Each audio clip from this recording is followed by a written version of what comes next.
less to take care of them than how much we're paying you, you can pocket the difference.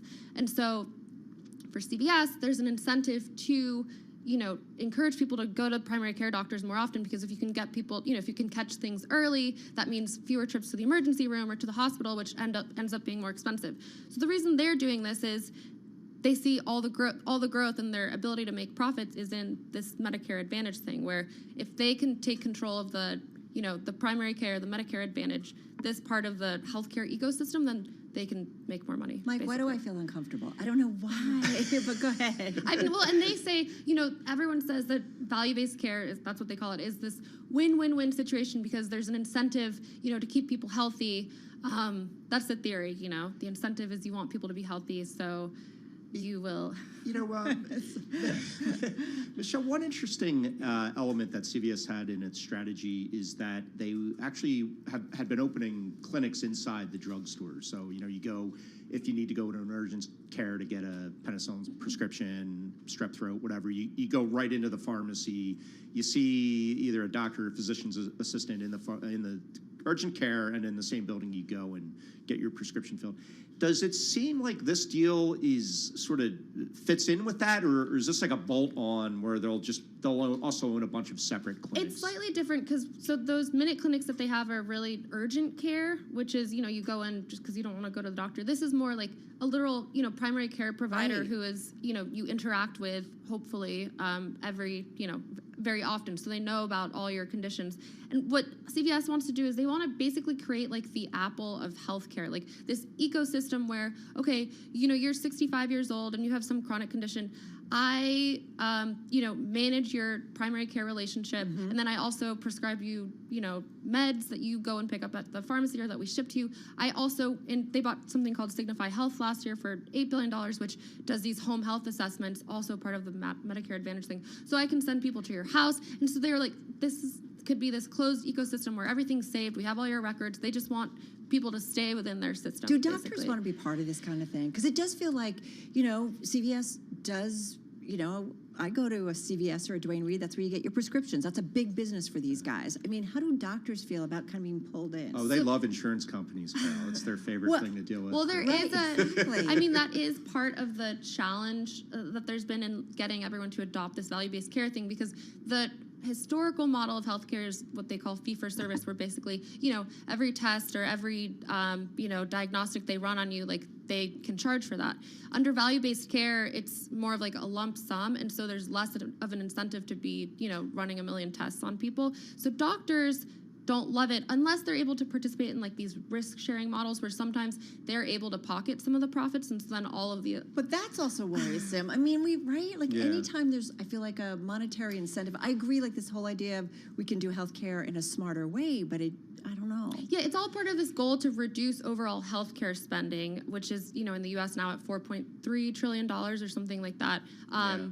But, anytime you change how the money is flowing, it just creates different incentives to... Well, Michelle, let's zoom out a little bit and just talk about the deal landscape as a whole. This is a pretty big deal, but I feel like we haven't seen a ton of big deals anymore. Does this sort of rip-roaring start to the stock market? Do you think it means companies now have more equity to play around with? We'll see some more Merger Monday type of situations? So the big thing that's been weighing on deal makers and CEO confidence is, the uncertainty about the economic landscape. I don't know that, any CEOs are going to look at this deal and say, oh, well, CVS did it, so, like, we're going to do that too. CVS is unique in that, and what people have been expecting is that people like CVS, companies like CVS, big strategics who have a lot of money on their balance sheet or who can afford to, raise bonds at a pretty cheap level relative to, like, private equity firms, they're going to be the ones who are going to be the most active. So we are hearing about, bankers are busy, they're working on lots of stuff, whether it translates into like a huge, the deal bonanza that we saw a couple years ago when money was cheap.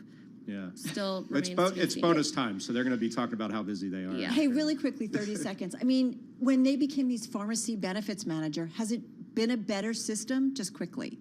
Because when they did all those acquisitions that led them to that, right? Or creating those businesses, does the world think it's been a good thing?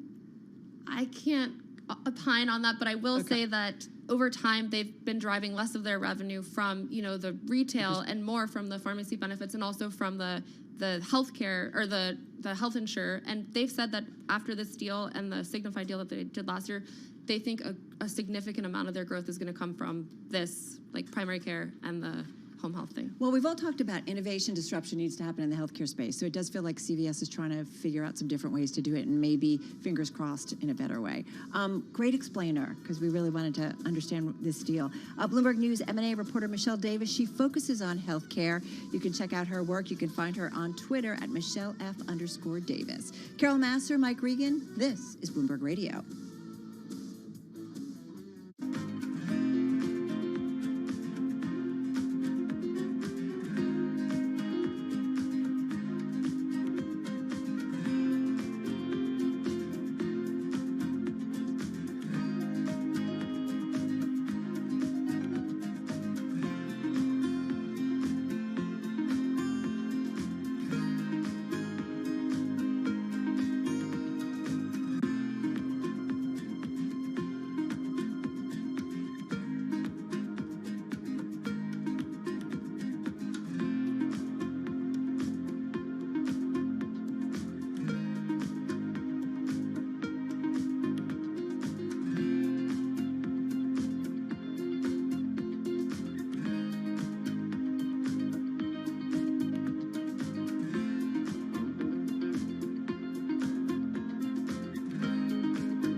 Markets, headlines, and breaking news 24 hours a day at Bloomberg.com, on Bloomberg Television, and the Bloomberg Business app. This is a Bloomberg Business Flash. It's 2:21 on Wall Street. I'm Charlie Pellet. We check the markets all day long at Bloomberg. The Dow, the S&P, and NASDAQ all in the red. We have got the S&P now down by 0.9%, down 35 points. The Dow is down 121, drop there of 0.4%. NASDAQ down 164, a decline of 1.4%. A sell-off in tech stocks certainly weighing heavily on trading today, with the most recent string of Fed speakers corroborating the idea that interest rates will need to keep climbing to quash inflation. The 10-year yield now 3.65%, the 2 years at 4.45%. Spot gold higher by $4 the ounce to $18.76, up 0.2%. And West Texas Intermediate crude up 1.6%, $78.40 for a barrel of WTI. Among the closely watched names after the close of trading today will be the Walt Disney Company. That stock little changed ahead of the report. Right now we have got Disney shares down by less than 0.1%. Again, recapping the Dow, the S&P and NASDAQ all in the red. S&P down now by 0.9%. I'm Charlie Pelleton. That is a Bloomberg Business Flash. Much appreciated, Charlie. Thank you so much. Well, it's already on track to be one of our most read stories of the week. It is the subject of a Bloomberg TV special this evening at 9:30 p.m. Wall Street time. It's all about investment chiefs with some $2 trillion in assets under management and what they see as the next big risks. So joining us now with more is the person who talked to all of these folks, Bloomberg News Wall Street reporter Sonali Basak. She's here in our Bloomberg Interactive Broker studio. $2 trillion, it's a lot. Tell us about who you spoke to and what you wanted to know. Yeah, this is the 4th edition of the next big risk. I love that you do this. It's one of my favorite projects, and the reason we do it is because investors are not just investing for today, they're investing on a 5, 10-year horizon or longer. We spoke this time to the newly named co-CIO of Bridgewater, Karen Carnial-Tambor. We spoke to Henry McVeigh, the CIO at KKR, as well as Sarah Malik of Nuveen. I want to first focus on what Henry had to say because it's so relevant at a time where we're thinking about the labor market. He thinks the distortions of the labor market are much more pronounced and longer lasting than a lot of investors are thinking about right now. I think the biggest risk what's changed is around labor, and that's a global statement. What's happened since COVID is we've really seen a lack of people come back into the workforce, and it's been probably most pronounced in the U.S., but even countries like China, which have a massive population, their population actually shrank in 2022. So that has huge implications for not only society, but also for companies and ultimately how those companies are valued. Ultimately, it's a slower growth world. It is a world where you have less corporate profits. It's a world where you have more tension, where workers feel disenfranchised, and ultimately that puts more burden on the government, and you probably have more political, I'd say, angst. Those are all huge implications. So he says that this is a problem, as you hear, not just for policymakers as well as workers themselves and corporations, but also for the central bank. Because as they try to get their hand around the labor story, he's basically saying that there are many ways that they haven't and there are many ways that they can't. Yeah, it's interesting because you think of these dislocations in the labor market as just sort of the remnants of COVID, but he really thinks it's a permanent sea change, that COVID sort of catalyzed a whole new way of thinking about the labor market. Yeah, and I think it's really interesting right now, heading into this summer where we're watching kind of this spending, this debt debate really heat up in America, because what he's saying is the U.S. as a percentage of GDP is investing less in its workforce than you see in Germany or in Denmark, for example, and you have much better outcomes when you invest. You know, you do wonder, coming off of the State of the Union and President Biden saying, you know, we're going to be manufacturing all this stuff in the United States, and he's talking about semiconductors and all these high-tech things, and you do wonder, will we have the workforce that's needed to do all of this? Yeah, there's another thing. I want to point to now and move on to another big risk that's being brought up because so much fiscal responsibility is being brought up. When we spoke to Karen Carnial-Tambor over at Bridgewater, what she's really worried about— Just named, right? Just named. We broke it last week. It was kind of a big moment because she's the first female to hold this spot at the world's largest hedge fund firm. But listen, she thinks that recessions will be longer and deeper ahead, and it's going to require more fiscal intervention. Here's what she had to say. I think the next big risk is recessions that are deeper and longer than what we've been accustomed to. Everyone investing today has had their whole investing career over a period of significant disinflation and a time where every single time there was any kind of downturn in the economy, central banks could just hop right in and reverse it. They didn't face any kind of trade-off, and we saw it the most in COVID. When the economy's going down, reversing it is a win-win for everybody because growth is a disaster and there is no inflation. Just ease everything you can. So what that means is recessions could never be deep and long. They were always quick and shallow because there was always a savior to save the day. And we're going into a world where that's just not what it's going to look like anymore, where every time the economy slows, it'll be painful because central banks will want to ease and at the same time will be struggling with how sticky inflation has been. And that'll be exacerbated by the political situation. So, Carol, now you have to worry about the health care system and deeper, longer recessions. I don't know. We need a. That's why I need so much mental wellness help. Yeah, no joke. It's pretty serious. Yeah. Or it seems like it could be. Very bleak view. She brought up this language. She said, what we risk is a lost generation. And that was actually an idea that was brought up in the first kind of episode we did of The Next Big Risk by a predecessor of hers, Eileen Murray, who was a co-CEO of Bridgewater for some time. And Eileen was worried her big risk was mass unemployment and a worry about a lost generation. All of this ties together, just kind of worries about the job market, worries about controlling inflation over the long term, not just this year ahead. Yeah, these two risks kind of dovetail in that if the labor market is changed and that means higher inflation, that means we can't fight a recession with policy as easily as the past. So they're kind of, two sides of the same coin almost. Well, by the way, one question I asked Henry McVeigh, and it kind of draws out the issues nicely, is that, it's goods inflation versus services. So you can, if you can get a job but you can't pay for your house, then, that's a problem. And that's kind of the big structural problem that America is facing. I'm going to put you on the spot. Since you're doing this 4 years in a row, I mean, how often do you think about what somebody said about the worries and whether or not they've come to fruition or whether it was a wrong call? We think about it a lot. One of them was a guest that you know very well, Kathy Wood. She was worried about disinflation, and we have not seen that yet. Again, this is a 5 to 10 year view. We're definitely planning on bringing more of these guests back to the forefront to kind of discuss what they were worried about and whether they were wrong or right. It kind of makes me happy when some of the big fears don't come true, I got to say. So I don't know. Was the tone more negative in general? Like, I think that labor force one is in a really important one because I think we're all scratching our heads to say, how come workers aren't coming back? Yeah, and I think what was interesting about that, let's put some positivity in here because Henry McVeigh in that example was saying that if the private sector invests, then we could come to a spot that, we're getting more equilibrium in the workforce. But it takes companies having to invest in the training and not just the government. Speaking of the most read, can we get to another story that is on the Bloomberg that is one of the most read today, and it's about Don Mullen, the former Goldman Sachs exec, his big bet on housing. So clearly, when I hop into the year at Bloomberg, my managers give me a lot of big projects at the same time. Thank you very much. But this was for Markets Magazine. It was a Q&A, and Don Mullen is one of the biggest single family, owners, private owners of houses and rentals in the country. And I've got to say something interesting about him is he was also the guy who was very well known inside of Goldman Sachs for being a key part of The Big Short. After 2008, in the early 2009 era, he bought up houses to the tune of $25 million in hard-hit neighborhoods, and he built Pretium.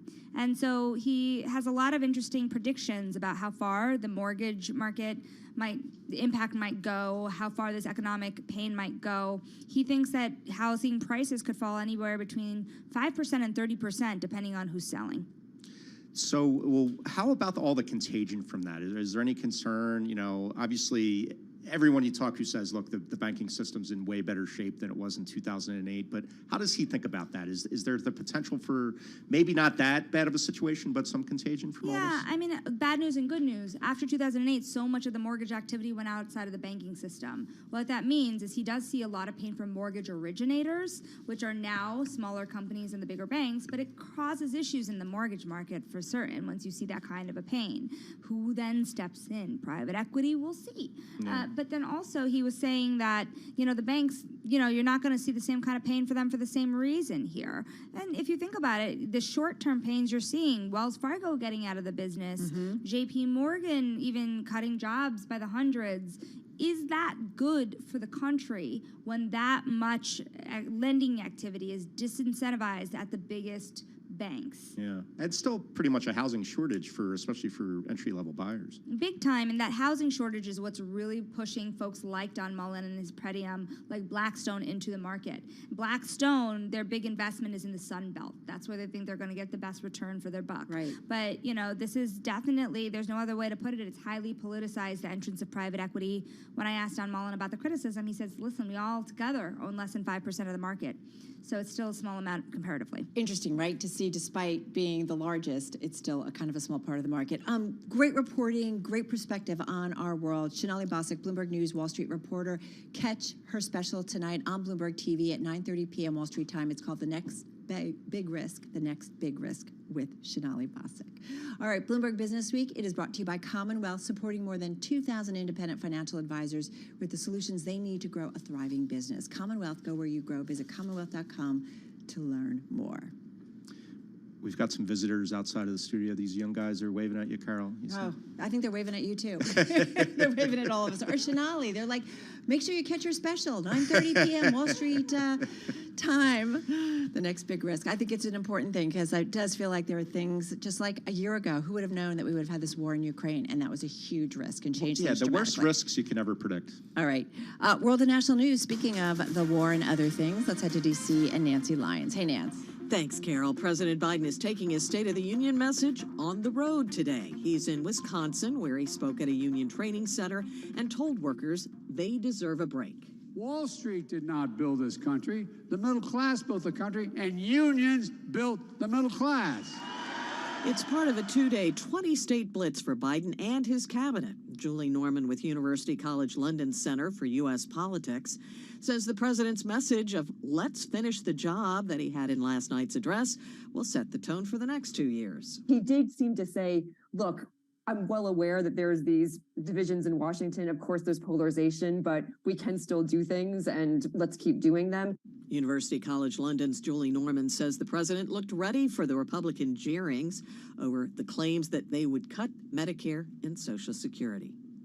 Republican lawmakers are pressing former Twitter executives over their handling of the Hunter Biden laptop story.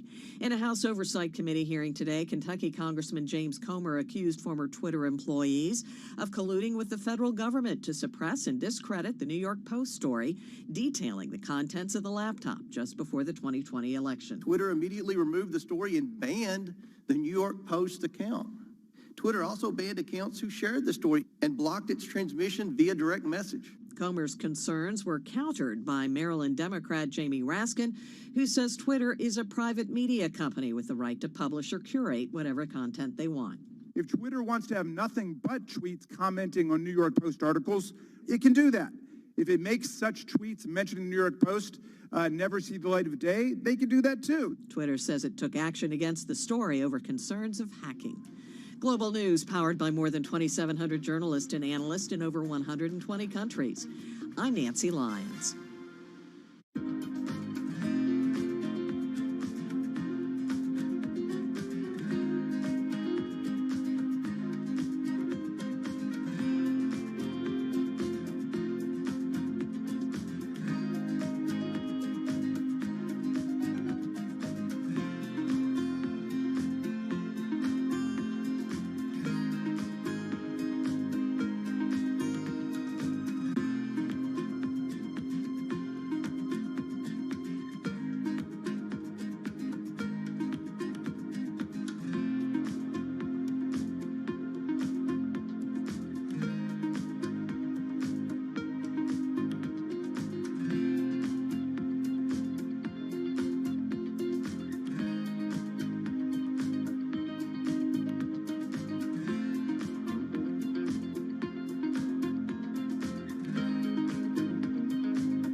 markets, headlines, and breaking news 24 hours a day at Bloomberg.com, on Bloomberg Television, and the Bloomberg Business app. This is a Bloomberg Business Flash. It's 2:41 on Wall Street. I'm Charlie Pellet. We check the markets all day long at Bloomberg, and we're looking at red on the screen right now with the Dow, the S&P, and NASDAQ all declining. A sell-off in tech, weighing heavily on sentiment, with the most recent string of Federal Reserve speakers reinforcing the notion that rates will need to keep climbing to quash inflation. We've got the 10-year right now at 3.65%. The 2-year right now, 4.45%. Again, the Dow, the S&P, and NASDAQ all in the red. The S&P now down 38, drop there of 0.9%. Dow Industrials lower now by 155 points. That is a drop of 0.5%. NASDAQ down 173, a decline there of 1.4%. Spot gold up $4 the ounce, $18.77 the ounce, up by about 0.2%. West Texas Intermediate crude up 1.7% now, $78.42 a barrel. As for the overall market backdrop, Lisa Shallett is Chief Investment Officer for Wealth Management at Morgan Stanley. To us, the U.S. equity market is fighting the Fed big time. There are some major disconnects in how the equity market is positioning itself. We saw, a huge short covering rally. We saw, a low quality dimension to the rally. And now, most recently, we've seen cyclicals outperforming more defensive stocks. Lots of earnings to talk about. Under Armour lower after executives said discounting will continue for a prolonged period as the athletic brand works through excess merchandise. Right now we have got shares of Under Armour. They're down now by just about 10.1%.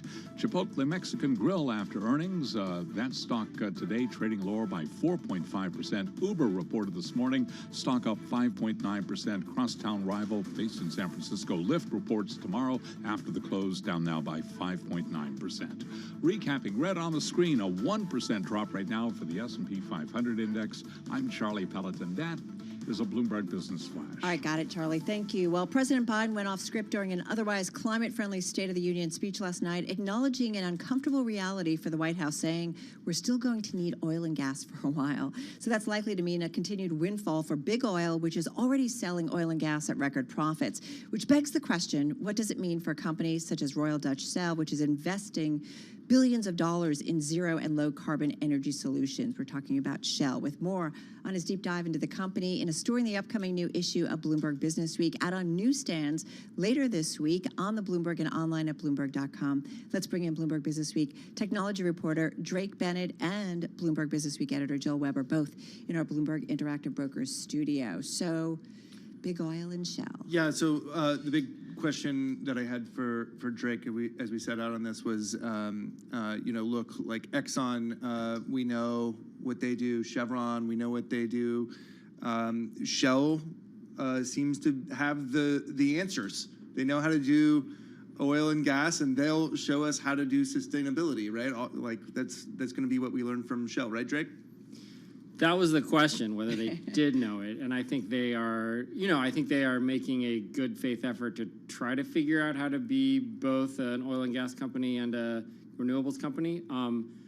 European energy giants like Shell or like BP or like Total are under a kind of different set of pressures than American ones, where there is this expectation from governments from Europe, even from some of their investors, that they need to seem to be taking climate change more seriously. So Shell basically has made some Shell's been talking about this for a while, back to like the late 90s, I think, if not earlier.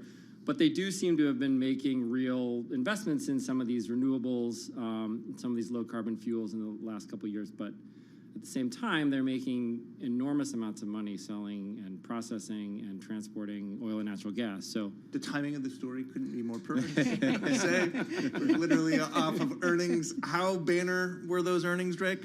They crushed. They were record breaking. I think their previous record, 2008, was something like 29 billion, and last year was 40. So right. I mean, a lot more. And so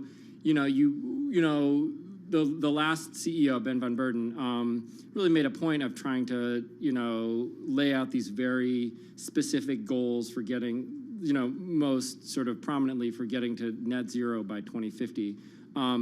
The new CEO, Wael Sawan, is kind of saying, well, we're still committed to that, but, the fact is, like, we're going to, just like the president said, like, we're going to be needing oil and gas for a long time, and there's going to be a big market for that. Well, like Drake, as Joel said, they seem to be leading the way on how to do this. They know how to do this, but that question of economics always pops in. If you're a public company, you've got demands from the government, but boy, you've got some shareholder demands too. So what do the economics look like for this transition? Does it actually look like they'll be able to book these kind of outrageous profits by moving to biomass or whatever the other green fuels they want to do? Or, because I tend to think that at the end of the day, you may want to do the right thing, but those economics are always going to win out. Yeah, I mean, right now, the kind of profit margins that a Shell can make on oil and gas exploration is, I think they've reported something like they aim for like 20-25%. Renewables is much, much lower. I mean, it's like single digits. Sometimes it's low single digits. So that's a huge transition for them and a big question. These things will probably get more efficient with time, but right now it would just be an enormous shift. I mean, I can't understate that, right? Like, you just like geysers of wealth on one side, and the future, we know what it probably looks like, and yet it's just not going to look like that probably, right? So what's a business ultimately to do when you're faced with that conundrum, and where did your reporting take you? Yeah, I mean, I think they're sort of still working it out. And the thing is, like, they have this 2050 goal, and 2050 is not tomorrow, but it's soon. And, these projects take a long time. Right. Yeah. Soon. Sustainable-ish. So it takes, so basically they're holding to these goals. They're saying, we're serious about getting, and it's not just their emissions, right? For a company like Shell, one of the issues is that a lot of the emissions that we're worried about are the emissions of the people who like buy Shell gasoline and put it in their car and drive around.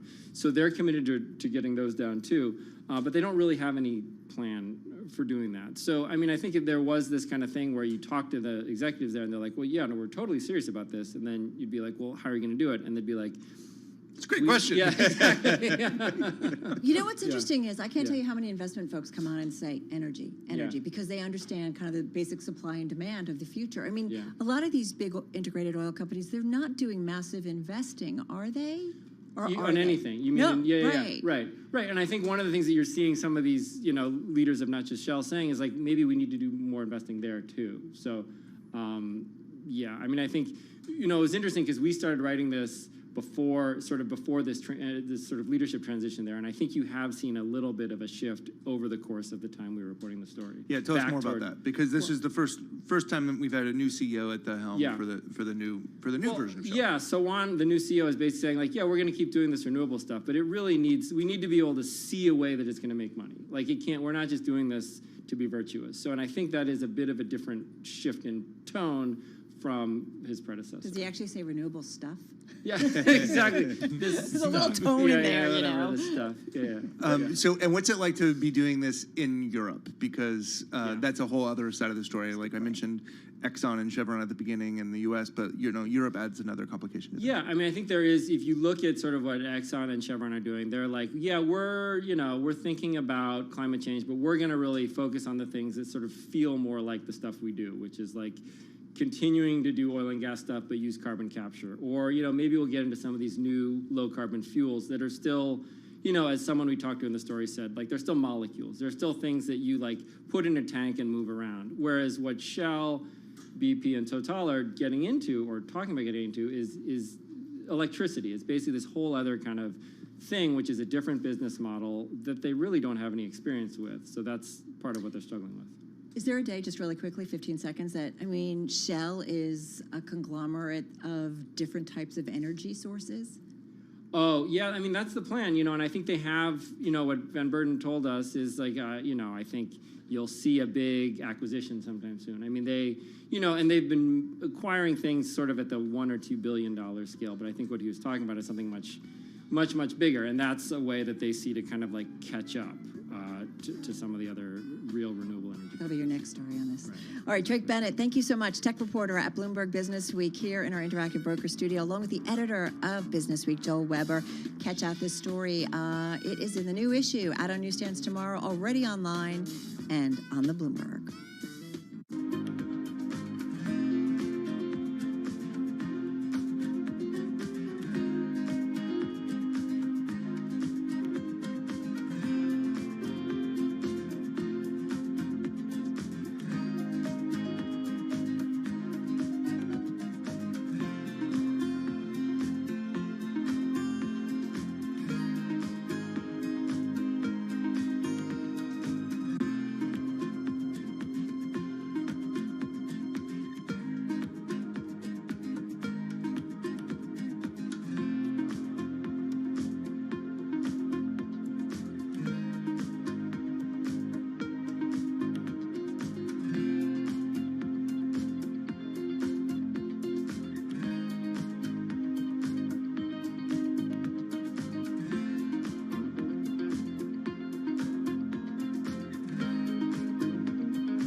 company news headlines on Bloomberg Radio.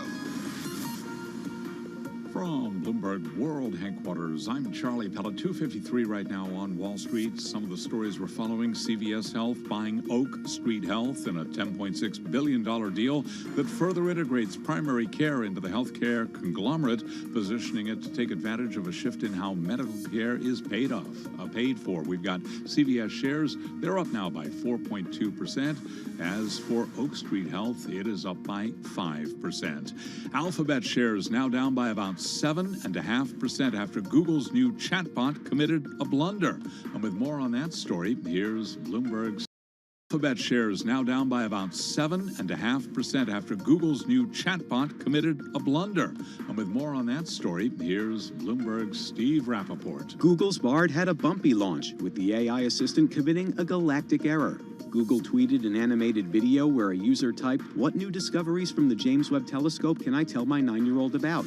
Bard offered up a few responses, including one that said the telescope took the very first pictures of a planet outside our solar system. But guess what? That would be incorrect. The first pictures were taken by the European Southern Observatory's Very Large Telescope in 2004. Astronomers on Twitter promptly pointed out the mistake. Steve Rappaport, Bloomberg Radio. Capri Holdings shares have plunged after reporting sales that fell short of estimates and issuing warnings for the current fourth quarter and the 2024 fiscal year. Shares of Capri right now, they are down by 25.9%. Their brands include Michael Kors, Versace, and Jimmy Choo. Also trading lower right now, we have got shares of Tapestry. They're down by 6%. Ralph Lauren down by 5.6%. And this is Bloomberg.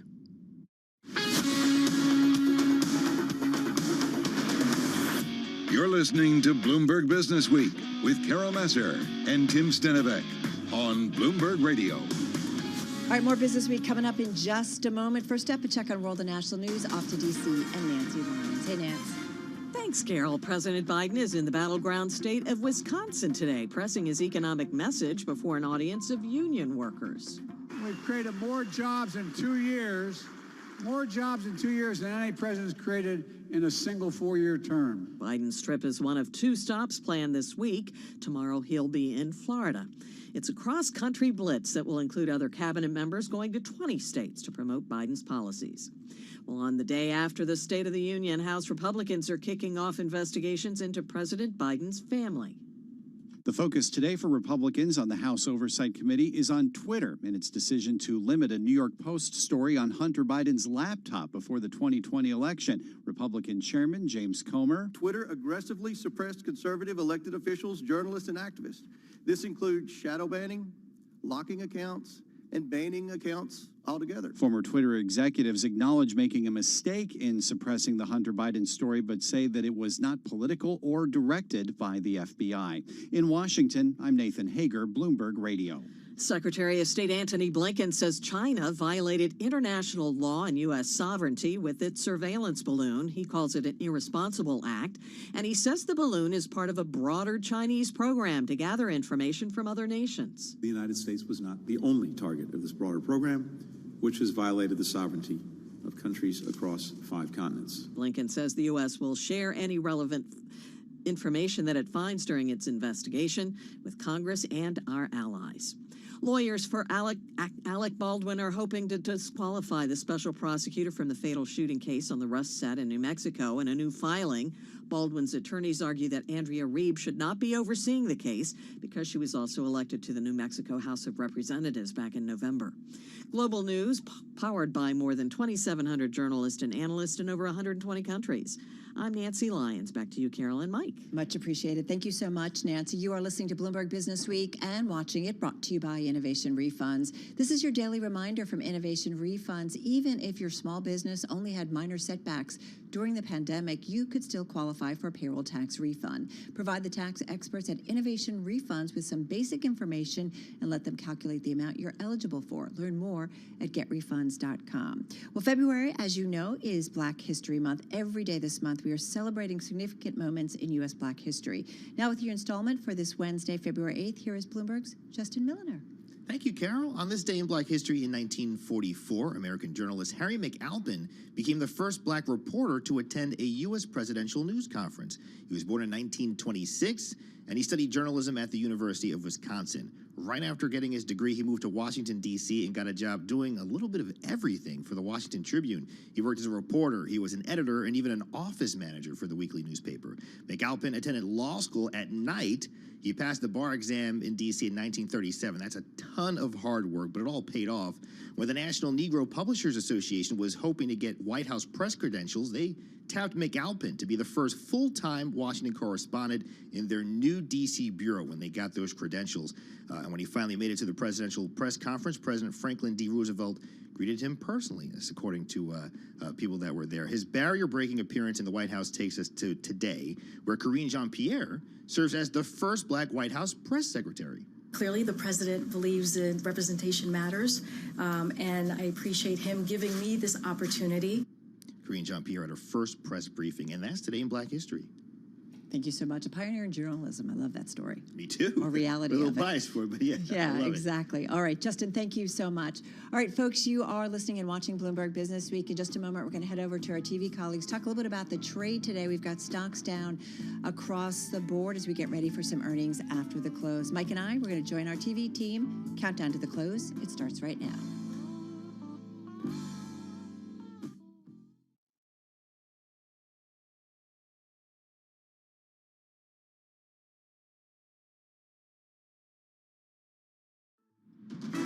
countdown to the close. Bloomberg's comprehensive cross-platform coverage ahead of the U.S. market close starts right now. This is the countdown to the close. 60 minutes left to go here in the trading session. Romaine Bostic, Scarlet Fu, joined right now by our colleagues Carol Masser, Mike Regan, stepping in today for Proud Papa Tim Stenovic. Welcome to our audiences across Bloomberg Television, radio, as well as for those folks streaming here on YouTube. And Carol, this is a day where I think a lot of us are paying attention, or maybe paying new attention to inflation, and maybe the idea that the inflation fight has a little bit more of a ways to go, particularly after we saw that big inflation report, that big jobs report on Friday, and then, of course, those used car prices starting to tick back up out of that Manheim report earlier today. Remember, that was a red flag, right, in the pandemic in terms of those inflationary pressures. So it does feel like everybody's getting the Fed memo at this point, once again, that we're going to see higher rates. Having said that, one group that's kind of front and center for me is the payment companies in focus, and it all kind of started over in Europe when the Dutch payment company Aden, they came out, stock was plunging, their second half earnings and margin miss weighed down by a hiring push. The company, doesn't trade in the U.S., but it processes transactions for the likes of Uber and H&M, so it's a good indicator. Stocks that do, though, trade in the U.S. and other payment companies like PayPal, it is down about 3.7%. Affirm reports after the closing bell, it's down about 5.5%. Marqeta is down almost 2%. And then you've got Block, formerly Square, it is down, Mike, about 1.5%. So the whole sector is seeing some pressure here. Yeah, Carol, and just looking at things from a sort of a cross-asset angle, I've got to point out we've seen a big rally in oil prices this week, up about $5, more than 7%.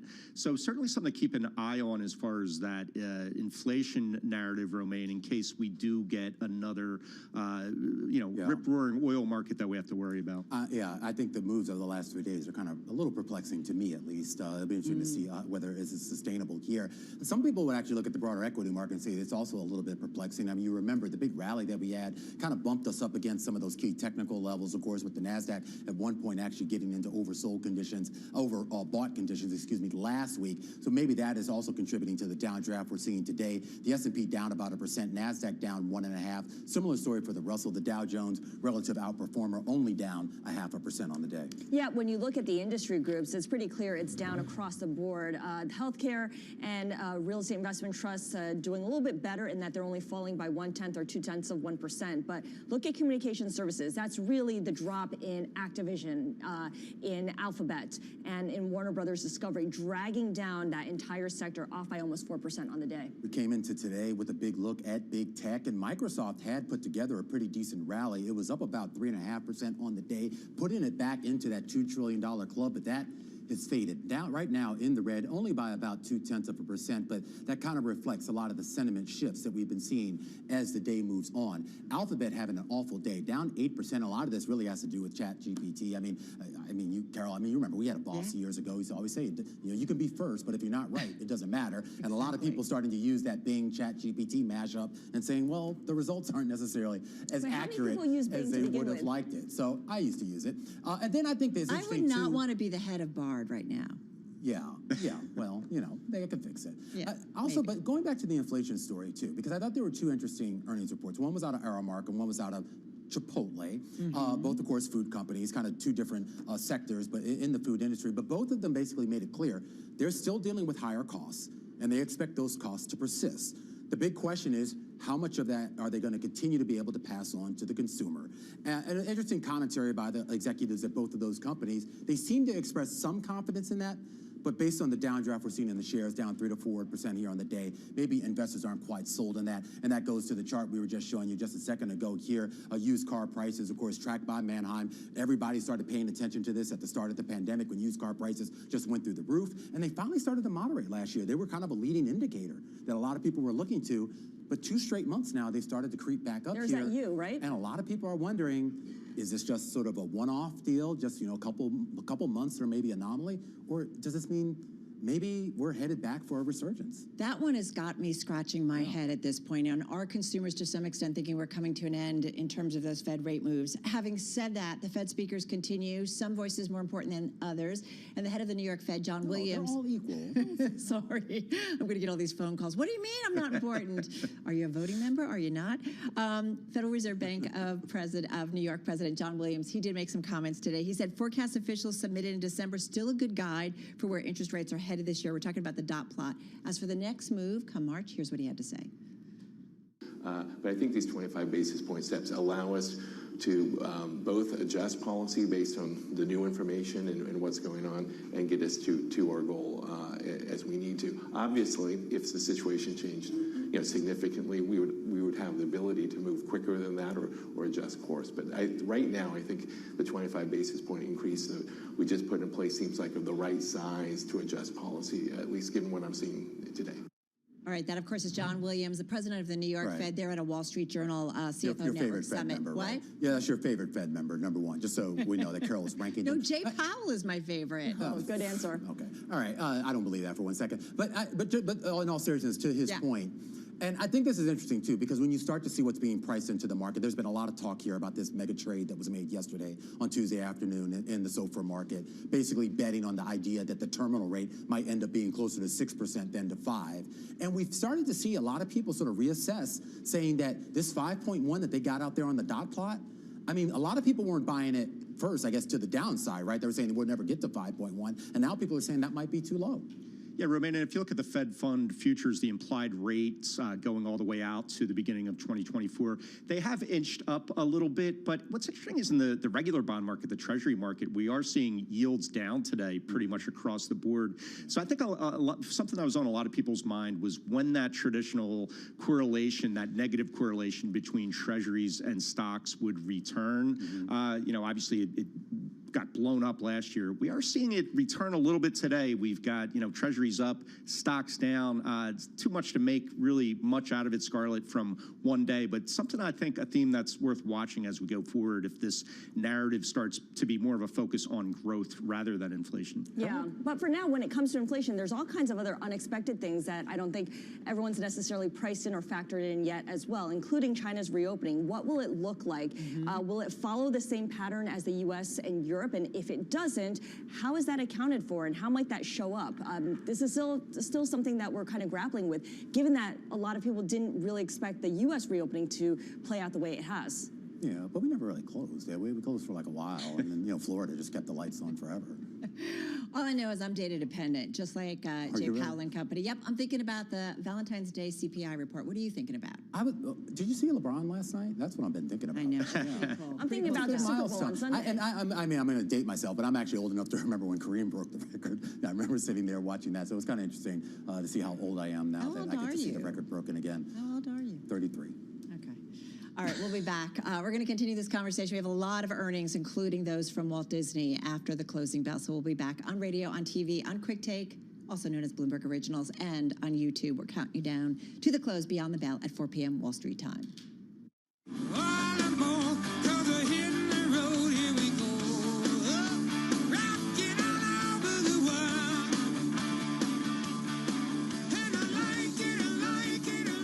All right, everybody. We love talking about the travel industry, and we love talking about it with our next guest. We are, though, keeping a watch on shares of Trivago. We've seen some selling, a bit of a sell-off today following the company's latest quarterly update. Stock is up, though, almost 30% year-to-date, still down more than 60% from the high back in March of 2021, like a lot of names in the space. Fourth quarter earnings for the company per share, missing the average analyst estimates. But let's talk about the business. Let's take a look at what's happening going forward. Great to be checking in again with Axel Hefer. He's CEO at Trivago, joining us via Zoom from Dusseldorf. I can't even say it. Germany. Don't ask me to say it. Yeah. Where's Matt Miller is listening and saying, "Oh my God, Master, can't you get it right?" I'm Czech, but I'm not German. All right, Axel, good to have you here with Mike and myself. How are you? I'm well. How are you? I'm doing okay. Talk to us about the quarter first of all. I mean, the quarter has been great. I mean, let's be honest. I mean, the whole year has been terrific if you're in travel. All of us wanted to travel, and we had the money to spend it. Yeah? So we haven't traveled as we used to for 2 years. We haven't dined and wined for 2 years. So 2022 was the year of the travel industry. Yeah, Axel, as we get back into sort of hopefully a more normal economic cycle with the pandemic disruptions in the rearview mirror, how do you think travel fits into that cycle?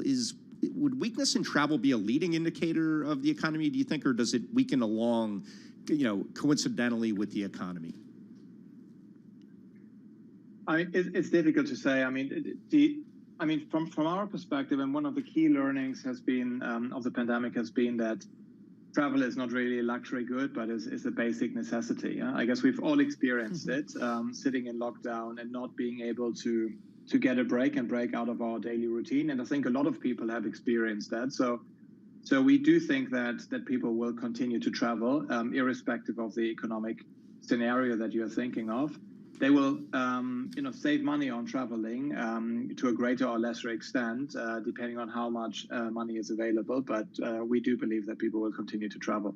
Tell us about the trends that you're seeing so far, that you saw in the last quarter and coming up and going into this new year so far. We're already, a month and a week or so in here. Who's traveling? What kind of trips are they taking? Are they comfortable paying the prices offer? Are they looking for better deals? What's going on? Yeah, let's start with the obvious. Prices are up. So traveling is expensive, and it will stay expensive, and prices continue to go up. If you look at the year-over-year trends, and I guess like everything else, it's getting more expensive, and like with everything else that is getting more expensive, travelers are trying to save money, and what they are doing, and we've seen some indications of that in Q4 already. The first lever that travelers are pulling is they are going to different locations. Yeah, so cheaper locations, not the top cities, but more hidden gems. The second lever that travelers are pulling is they're trading down on hotel categories. So 2 to 3 stars are gaining in share, and 4 to 5 are losing.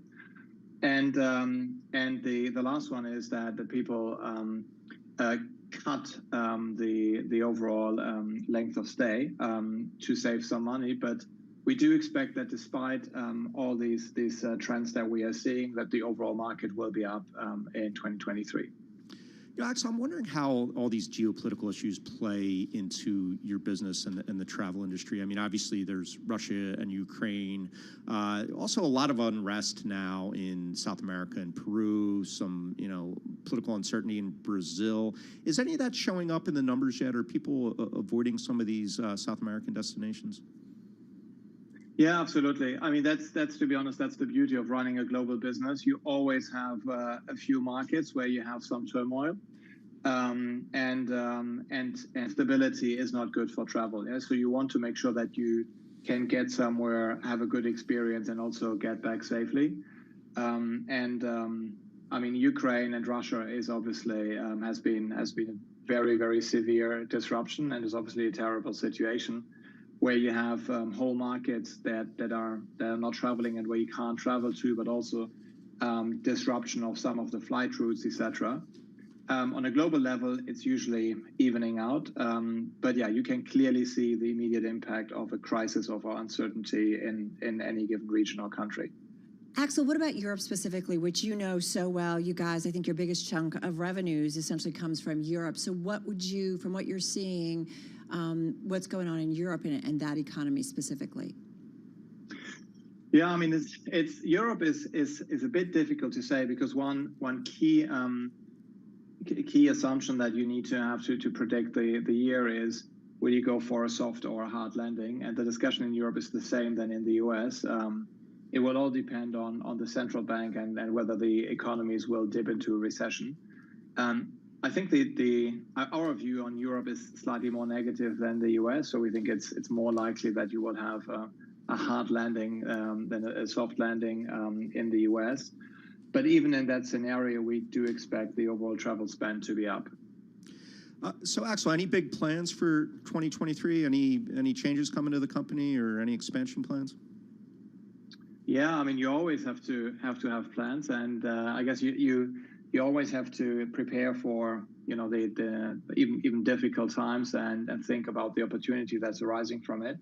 So the plan or the initiative that we are most excited about is our direct hotel initiative, and the reason why that is when you think about the online accommodation industry, we think the biggest opportunity that is out there is to connect travelers directly with hotels, and allow travelers in a very convenient way to book all the potential hotels directly from one site, interacting directly with the hotelier, and for the hotelier to interact directly with the traveler and customize their offering.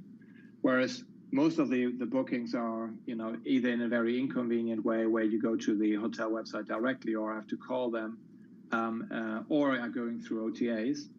And that's why we have been pushing quite aggressively now in 8 test markets our coverage of direct hotel access.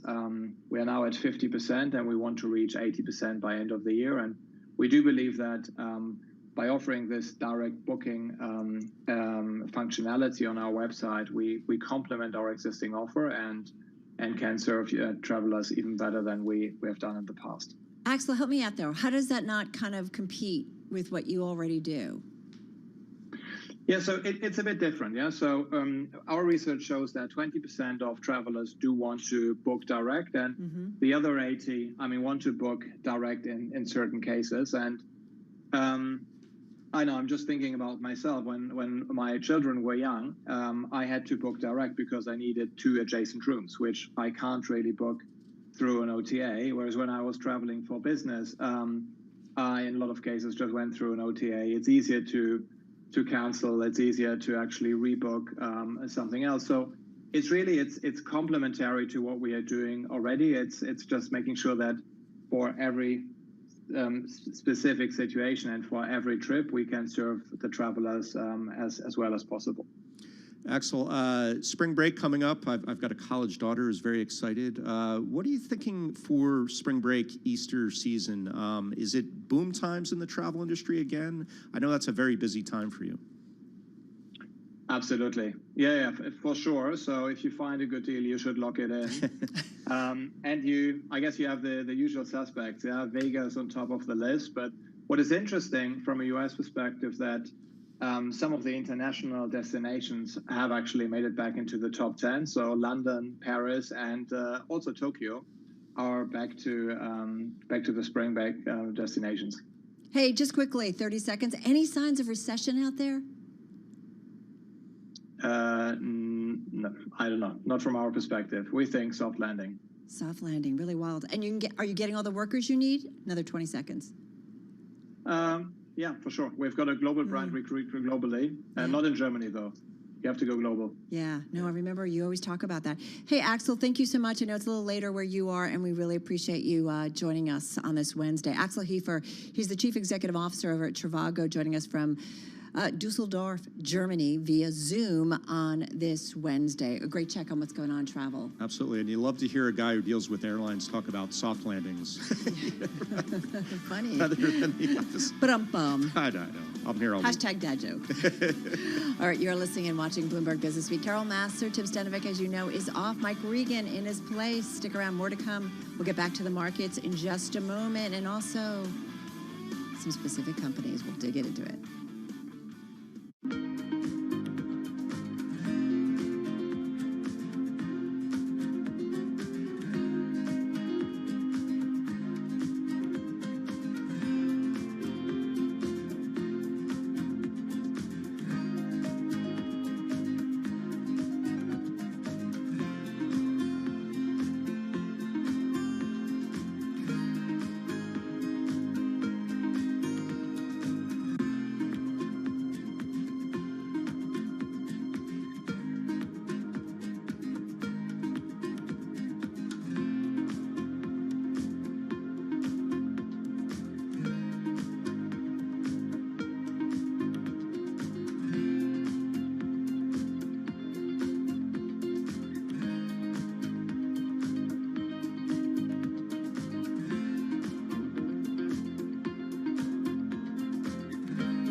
events, headlines, and breaking news 24 hours a day at Bloomberg.com, on Bloomberg Television, and the Bloomberg Business app. This is a Bloomberg Business Flash.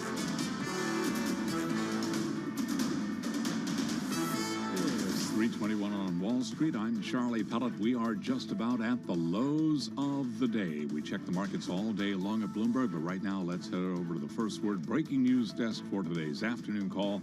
Here he is, Bill Maloney.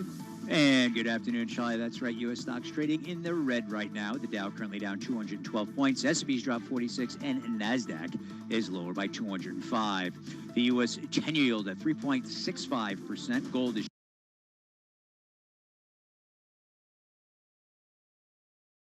trading higher by 3. Oil is also climbing, but Bitcoin is down by 1.7%.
Among the main 11 S&P sectors, all were trading in the red, led by losses in telecom and the utility.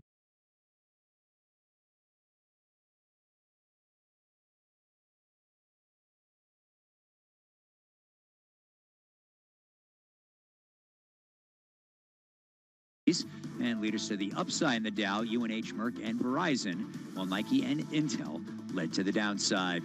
After earnings, Under Armour fell 9%. Fortinet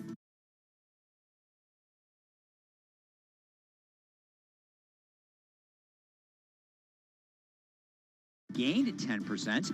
And wrapping things up, some of the names putting up their belt tonight include MGM, Robinhood, and Disney. Live from the first breaking news desk, I'm Bill Maloney. Charlie? Okay, we thank you very much, Bill Maloney. We're going to be busy after hours to hear live breaking news over your Bloomberg Time Squawk, SQUA, on your Bloomberg terminal. I'm Charlie Pellet, and that is a Bloomberg Business Flash. Well, for us, what we're seeing is, while there has been a downturn in terms of companies being more conservative in terms of their spend, the consumer is staying strong. Consumers' spend continues to be strong, and also we're benefiting from a shift of consumer spend from retail, buying stuff when you're home, to actually spend on services. And that, of course, was Uber CEO Dara Khosrowshahi catching up with Bloomberg's Emily Chang. They talked earlier about the business and really on what consumers are up to. We talk about it because Uber reported their latest results and the stock is rallying. They did beat analyst estimates, suggesting rising inflation has not kept consumers from ordering more takeout or hailing a ride. The stock, Mike, it's up roughly 45% year to date, still down more than 40% from its high back in February of 2021. You have to have that perspective. Right. But hey, starting the year off strong, that's for sure. Yeah, that's for sure. A bounce back. Let's get more on the quarter and the business. For that, let's head to Bloomberg News technology reporter Jackie Davalos. She is in our 99.1 studio in Washington, D.C. So, Jackie, let's talk about Uber and what we got in the quarter. Tell us about the business and what they said. Absolutely. They had a really strong quarter, pretty much on all fronts. You look at their active ridership, was pretty much in line with what analysts were expecting. A little sluggish. They didn't totally beat the figure, but what you did see was that the customers they do have were coming back, ordering, taking more rides much more often. And one of the reasons for that is because of their membership product. You heard Dara Khosrowshahi and the CFO Nelson Chai really boosting this during the conference call after results. You know, they kept saying that this was a priority area in the last year or so, and they've seen their members double to about 12 million as of last year. So I think, you know, you're starting to see the cross-selling advantages of having a dual strategy, the rideshare and the delivery working in tandem. They had a really interesting statistic that I think blew me away, which was that almost half of their delivery customers are actually coming from the ride-hailing side. So, you know, you look at a Lyft, they don't have that kind of advantage. And similarly for DoorDash, they don't have that advantage, you know, not having a rideshare business as well. So I think Uber is really starting to emerge as a real unique player in the space. Yeah, Jackie, I wonder how Uber fits into this labor market that we obsess so much about around here. You know, still a very red-hot labor market. Are they getting all the drivers they need? I would almost guess they'd perhaps be rooting for a little softness in the labor market to free up some more drivers. What's the story there?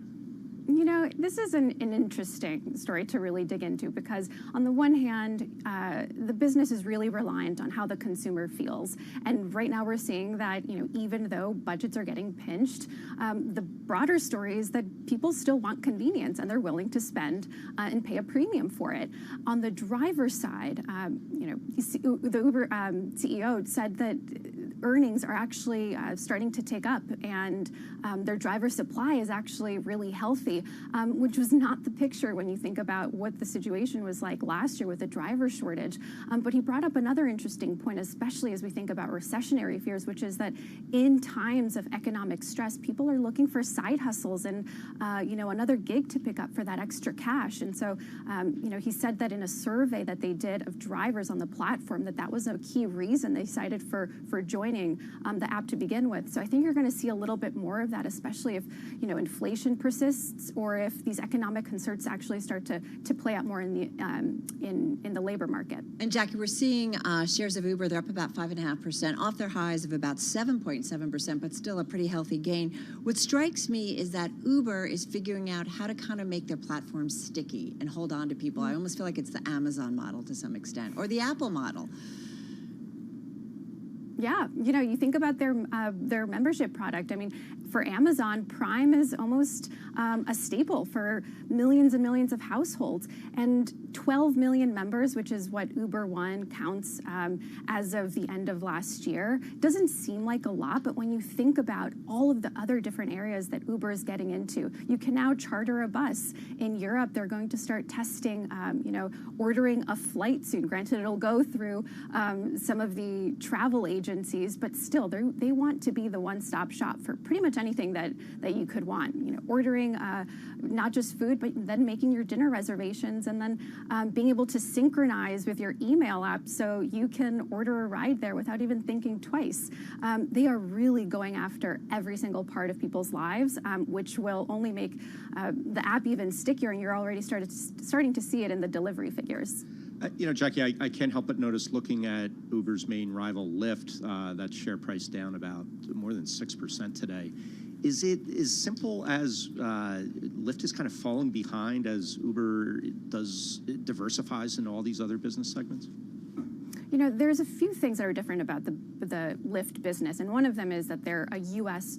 focus, mostly North America business, whereas, you know, Uber is global. That gives them a different kind of reach, but also, you know, diversifies the impact that, you know, you look at West Coast markets haven't totally rebounded just yet, and Lyft is really dependent on those in a way that Uber has been able to smooth over a little bit better.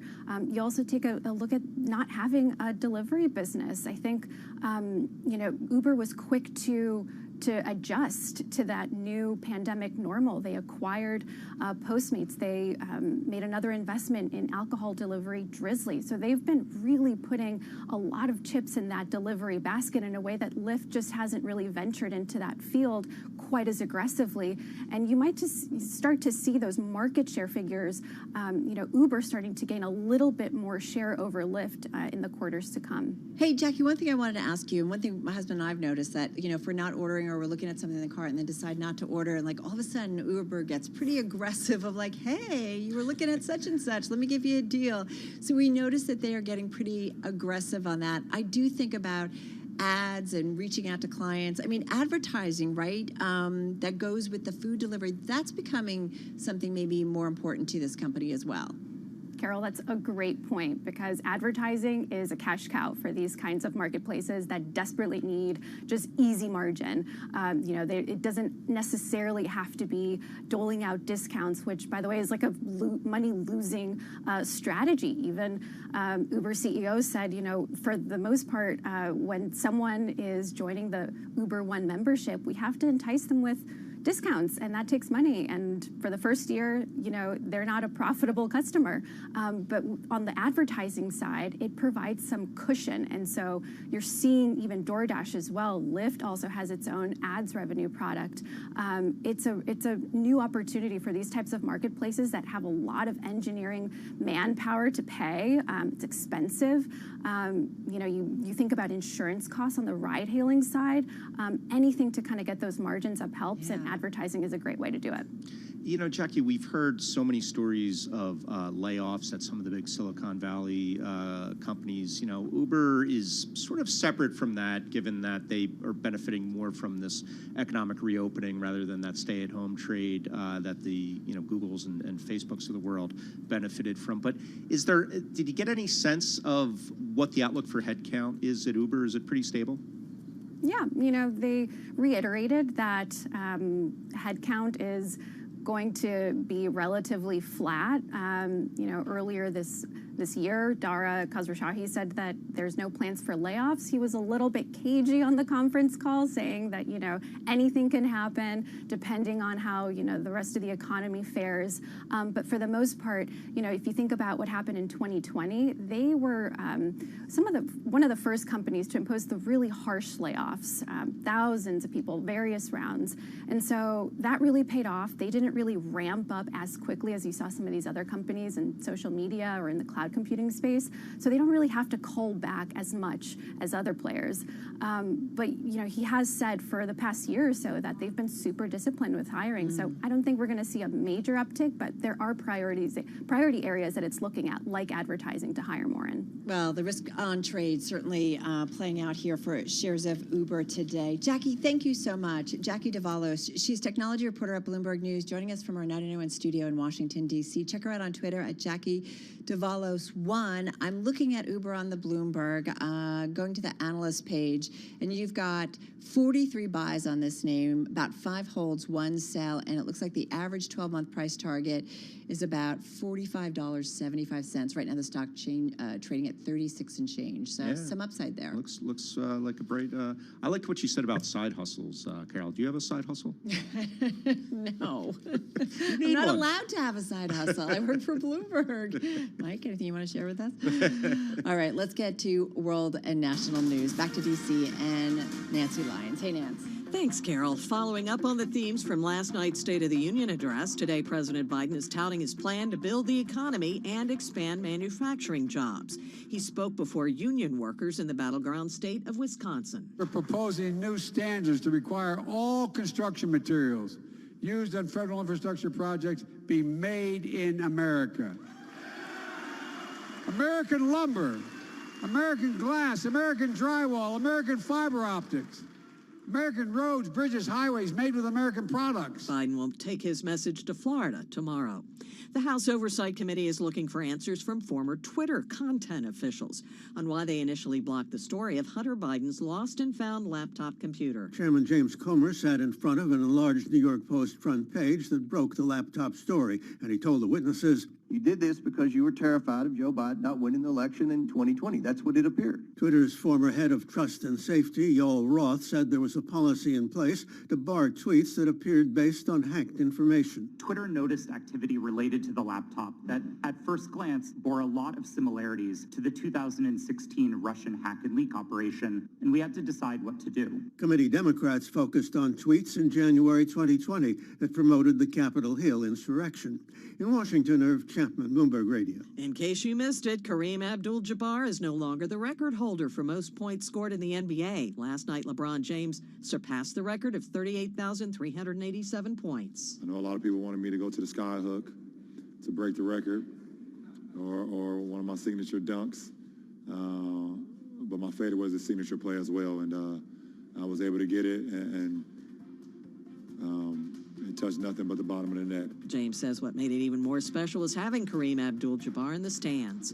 Global News, I'm Nancy Lyons.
Hits, headlines, and breaking news 24 hours a day at Bloomberg.com, on Bloomberg Television, and the Bloomberg Business app. This is a Bloomberg Business Flash. It's 3:41 on Wall Street. We check the markets all day long at Bloomberg. This update is brought to you by Innovation Refunds. This is your daily reminder from Innovation Refunds. There is more pandemic relief available to claim for small and medium-sized businesses. The ERC is a refundable payroll tax credit your business may qualify for, even if it already received PPP. Let the tax professionals at Innovation Refunds show you how to get the money your business may be eligible to receive with no upfront costs. Get refunds.com. It is a down day on Wall Street. We've got just about 19 minutes to go ahead of the closing bell here. The Dow, the S&P, and NASDAQ all in the red. Right to the numbers with the S&P down 41, drop there of 0.1%. The Dow down 180, drop there of 0.5%. NASDAQ down 187, a decline of 1.5%. Fed officials keeping up with hawkish calls for further rate increases. 10-year yield 3.63%. 2 years at 4.44%. Spot gold up 0.1%, $18.70 for the ounce. And West Texas Intermediate crude oil up 1.7%, $78.47 for a barrel of WTI. Another tough day for tech stocks, but what about the broader outlook for the group? Jill Carey Hall is U.S. equity strategist at BofA Securities, and she was our guest this morning on Bloomberg Radio. Earnings have missed for tech this quarter. We've seen NASDAQ earnings come down relative to S&P 500 earnings, where after many decades the opposite was true. So we see challenges for tech going forward. It is a cyclical sector. We saw a lot of demand pull forward during COVID, but it is a sector that tends to be more cyclical during recessions. And we think if we do go into a recession this year, which our economists are expecting a mild one, this could prove to be a more cyclical sector. And a tech headline from the Bloomberg Professional Service: Apple has named Medtronic's Carol Surface as Chief People Officer. Again, the Dow, the S&P, and NASDAQ all declining right now, with the S&P 500 index down by 1%, NASDAQ down 1.5%, the Dow now down by 5%. Among the names reporting after the close of trading today, we will be hearing from the Walt Disney Company. That stock trading flat for much of the session right now, down less than 0.1%. I'm Charlie Pelleton. That is a Bloomberg Business Flash. I'm driving in my car. I turn on the radio. How about you let me drive? Oh, no. Who's gonna drive you home? Honey, please, I'll do the driving. Drive on. Excuse me, I want to drive. It's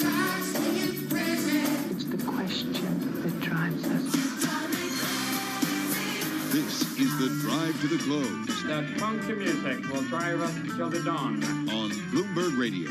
All right, everybody, just under 17 minutes left in today's trading session. You heard Charlie breaking down the numbers. We are definitely down across the board. In fact, all of the major industry groups in the S&P 500 trading lower, so definitely a bit of a risk-off trade today. So let's get to it. With us in our drive to the close, Robert Stimson. He's co-chief investment officer of Oak Associates, joining us on the phone in Akron, Ohio. Robert, good to have you here with Mike Regan and myself. So it's an interesting market environment. It does seem like everyone's gotten the memo from Jay Powell and company that, yep, they're going to keep on raising rates until they bring inflation down and are sure about it. And they're still keeping that 2%, target rate. So what does that mean for financial assets in your view over the next 6 to 12 months? Well, I think the market has gotten the message, and that 2023 is going to be more of the same, where the market gets optimistic that the Fed is close to a pivot or done, only to be reminded that, no, it may not be, as long as the job market is strong and the Fed is concerned that inflation may not be as easily vanquished as the street wants. Robert, I'm wondering how you're thinking about sort of the growth versus value trade. Obviously, we saw a little bit of outperformance from value last year, and I know you help manage some really growth-focused equity funds at Oak Associates. off to a rip-roaring start with this rebound in tech and growth and sort of innovation stocks. But how are you thinking about the year ahead in terms of being a growth fund manager? Do you change anything when you're seeing a resurgence in value, or is it full steam ahead on what the traditional strategy has always been? 2022 was a little bit of an outlier where, as the economy is slowing, companies that have the ability to outgrow the economy or control their own destiny and revenue growth tend to do better. But we did not see that last year. It was definitely a value market, partially because of some incidents or problems in large cap tech. But we think now that valuations are reset, many areas within tech, not all of them, are attractive and should be able to grow despite, the slowdown that has been slowly developing over the last year. Where do you want to commit new money? You guys do have a few funds. I'm looking at the Black Oak Emerging Technology Fund, which is up about 14% so far this year, down about 4.5% over the past 12 months, putting it in the 89th percentile according to Bloomberg data, and it's got a good 5-year track record, average annual returns of about 15%. Is that where you want to go? Yeah, so we have two technology products. Our Black Oak is definitely more on the emerging technology fund, where our Red Oak fund is more on the blue chip, large cap side of tech. Black Oak's been doing well for the last couple of months, given the rebound or recovery, more of a risk-on trade for the last several months. But when I look at 2023, the valuations in the large cap space are more attractive, and there is, less cyclicality in some of the more blue chip household names. We own good companies in both funds, but the relative value opportunity, I think, is tilted towards the larger cap space. But you like Apple, correct? Yeah, Apple's a bellwether blue chip name. It has yet to really announce layoffs or any right sizing that we've seen elsewhere in large cap tech, so that may still be in front of the company. But all of the large cap tech names that experienced demand pulled forward into the pandemic, they hired aggressively, and they're now taking steps to kind of right size the expense structure for the near term. And we think that's a good thing. We think that'll be a catalyst for many of these names, like we've seen at Facebook and Microsoft and others. Robert, obviously the whole market is just so hyper-focused on interest rates this year. And if we're to believe the Federal Reserve, it's going to be, raise them a little bit more and then keep them steady for the rest of the year. How do you see tech performing in that environment? Is higher but stable and sort of range-bound flatline rates, is that okay for tech, or is it worrisome? No, we think that is okay for tech. You got to remember that tech is able to operate independent of the capital markets. Most of the sector does not have high levels of debt. They don't require, Wall Street to finance working capital or anything. So, given the profitability and cash generation abilities within tech, higher interest rates aren't really a problem. Yes, the sector is cyclical with the economy to a degree, but higher rates will definitely have more of an impact on those areas of the economy that rely on credit or consumers that need financing to drive growth. Robert, just have about a minute or so left here. Earlier we talked with our Drake Bennett, who's got a story in the upcoming new issue of Bloomberg Business Week, and it's about what Shell is up to. And they're spending a lot of money on renewables and thinking about the next phase of energy, although they're still, of course, committed to fossil fuels because why not, right? You're raking in record profits. We've certainly seen that. Having said that, energy's been on a tear the last couple of years. You're a bit cautious on it. How come? And just got about 30, 40 seconds. Well, as a sector, it has been a very strong 2-year period of energy, back-to-back returns of over 50% for the past 2 years. And anyone that studies stock market history knows how rare it is for one sector to generate 50% year after year returns. The last time we saw it was the dot-com bubble where tech did it, and I think 98 and 99, and then 2000 was a terrible year. So I agree with Shell. using the profitability for the core business to invest in the next generation of supplying energy, but we wouldn't chase the sector here. All right, we're going to leave it on that note. Robert, thank you so much. Robert Stimson, he's Chief Investment Officer at Oak Associates, joining us on the phone from Akron, Ohio. Just about 10 minutes left in today's trading session. You're seeing stocks just hover off their worst levels of this session, down about 1.7% on the NASDAQ. Shortly, we're going to check in with our TV colleagues, count you down to the close, and break down some earnings.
Your company news headlines on Bloomberg Radio.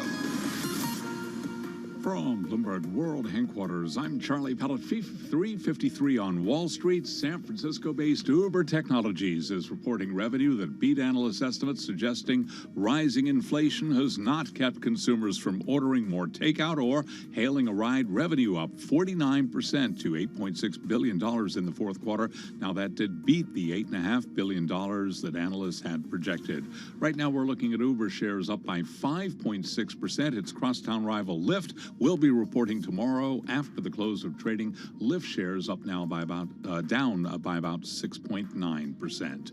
CVS pushing deeper into the healthcare business with another major acquisition. And with that story, here's Bloomberg's Steve Rappaport. CVS agreed to buy Oak Street Health for an enterprise value of $10.6 billion. The drugstore chain saying the purchase will be funded through available resources and existing financing capacity. But people familiar with the matter tell Bloomberg no final decision decision has been made and negotiations are ongoing.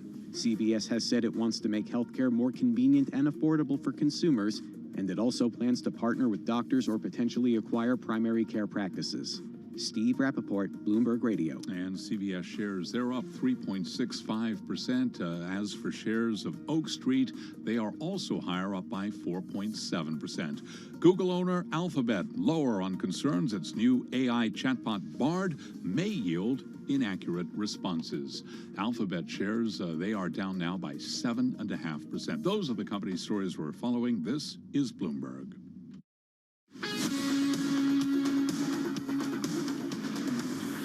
This is Bloomberg Business Week with Carol Masser and Tim Stenevec on Bloomberg Radio.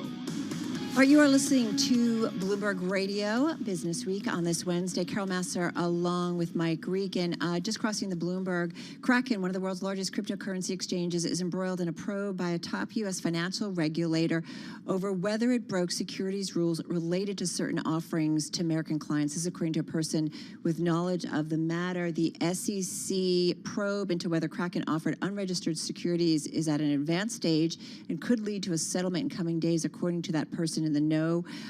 It wasn't immediately clear which tokens or offerings are drawing scrutiny, but any action against Kraken could have significant ramifications for the industry, already facing sharp scrutiny, as you all know, in Washington after FTX's collapse late last year. So, you know, we're continuing to see kind of the spread out because of the FTX collapse and just kind of seeing more news, and we're getting more knowledge about all that happened and the implications of it. Right. And, you know, regulators, SEC, they've been warning about this for months, even years now, saying, look, if you have a cryptocurrency that pays a yield, it's probably a security. And so many of these popular cryptocurrencies pay some sort of yield, or at least can be used in a program that pays a yield. And, you know, hey, sometimes you just got to listen to those regulators. They're not kidding when they say this. Well, Mike, for someone who's covered, you know, the markets for a while and different, you know, asset classes that, you know, at one point high yield was considered, you know, out there, and now it's part of the normal trade.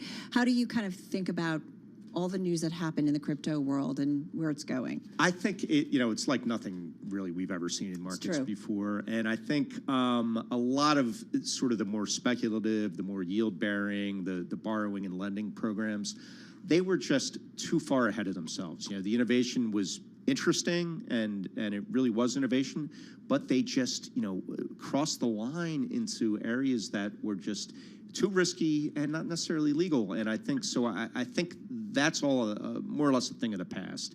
And we'll see a much more conservative sort of approach to the industry. And maybe one day the regulators will get on board with the type of borrowing and lending programs that are sort of at the center of all this chaos. But it's going to be a while. Yeah, no, it's a really good point. But it certainly has caught the attention of regulators.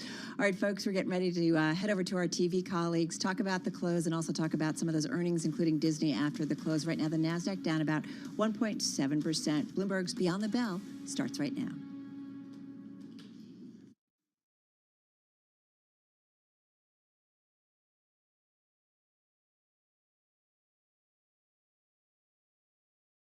Beyond the Bell, Bloomberg's comprehensive cross-platform coverage of the U.S. market close starts right now.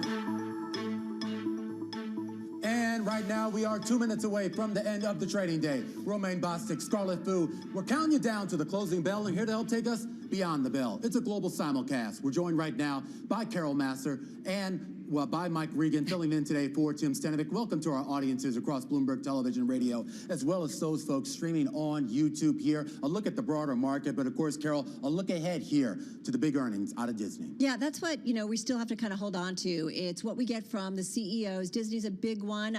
Bob Iger is back. It's his first report back as CEO at this company. Somebody who knows it, but, you know, he's been floating out some new ideas in terms of maybe how they kind of get some other revenue streams out of some of its its content. So it'll be interesting to see, Mike, what he has to say. Yeah, and I want to point out something a little bit wonky, so apologize about today's trading.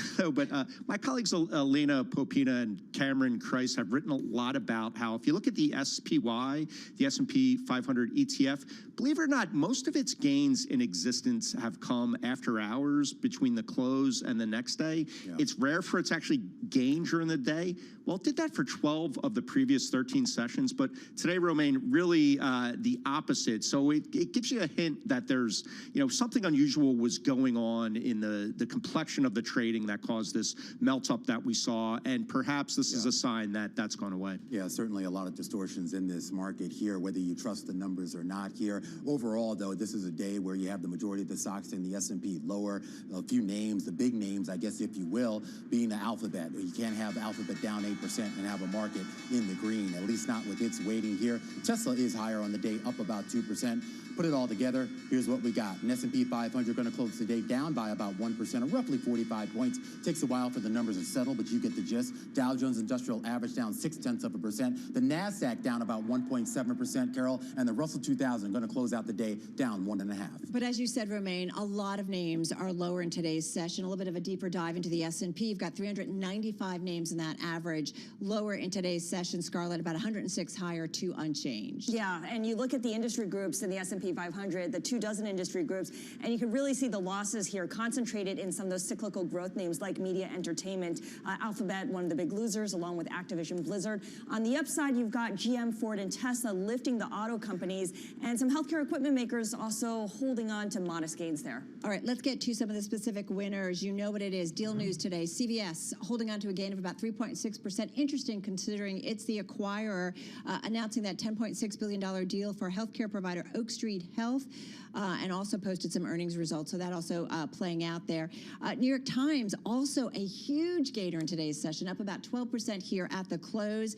Reported fourth quarter sales and profit that beat analyst expectations, helped by accelerating growth of its digital subscriptions and bundle offerings. And then Fortinet, it was top in the S&P 500 and the NASDAQ 100. It helped push the cyberspace higher in today's trade. That company, though, giving a strong sales forecast for 2023. Fortinet up almost 11%, Mike.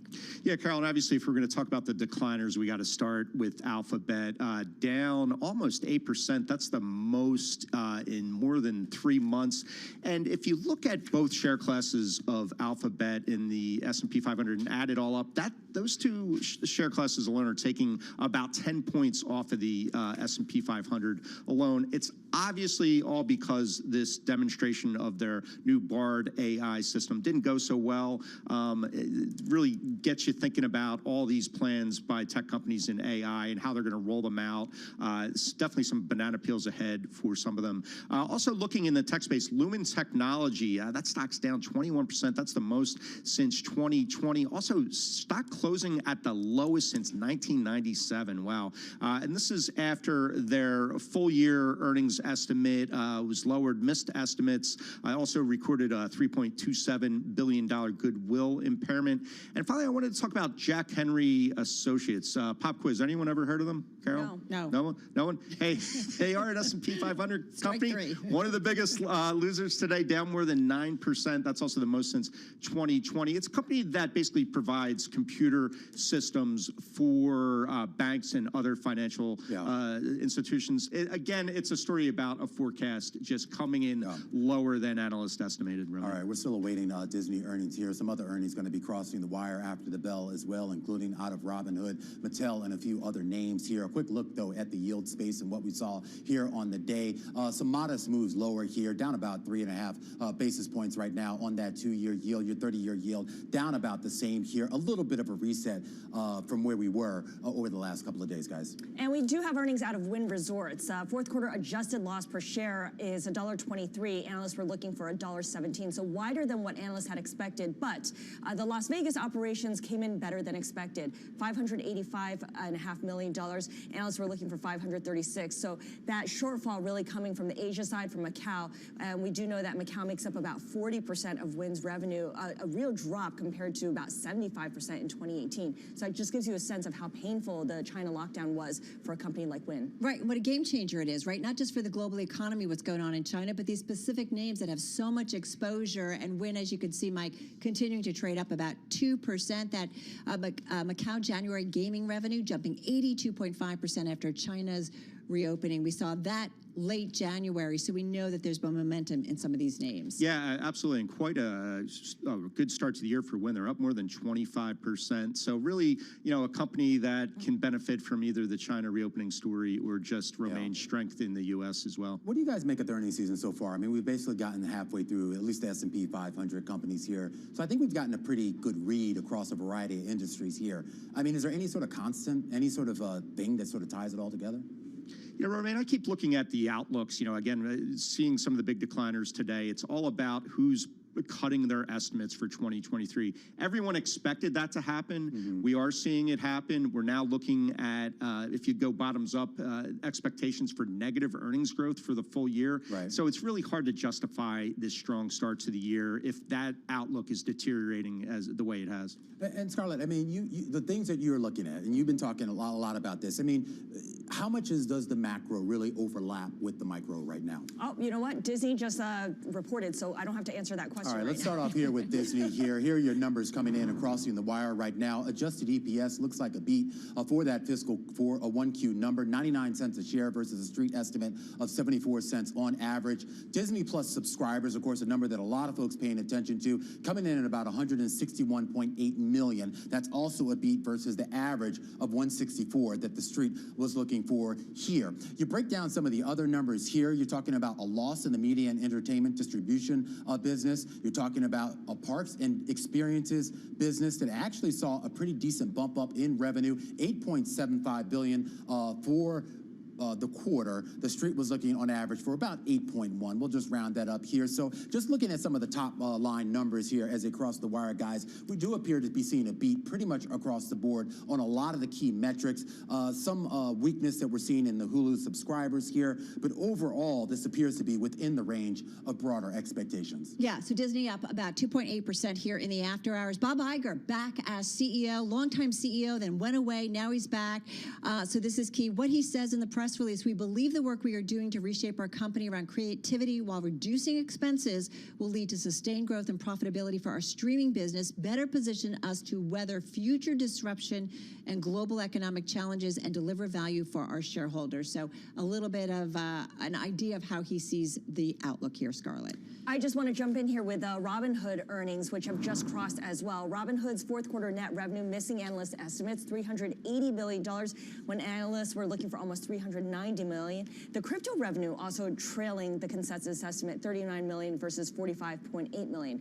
What you're seeing here, though, is a gain in after-hours trading that may be tied to some cost-cutting measures because Robinhood co-founders are canceling about $500 million of their share-based compensation. And in addition, its adjusted EBITDA for the fourth quarter was $82 million. The consensus estimate was for about $50 million. So on that measure, Robinhood did better than expected. And again, the stock is higher by 1.25% in after-hours trading. Yeah, and it's great. That gets to the other big theme, I think, of this earnings season is that these tech companies are cutting costs, whether that means layoffs, canceling some compensation like that. They're really trying to protect those margins. So at some point, you have to wonder if it'll work, if the stock market is going to say, okay, the excesses from the pandemic era in big tech are over, and now, those margins are safe.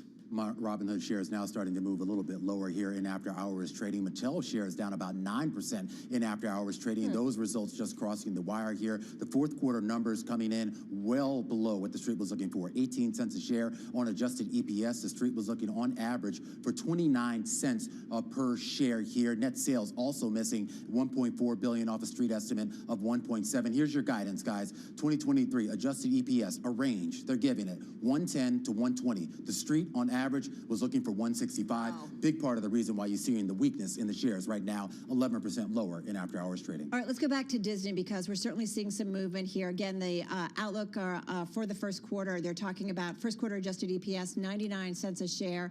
74 cents was the estimate.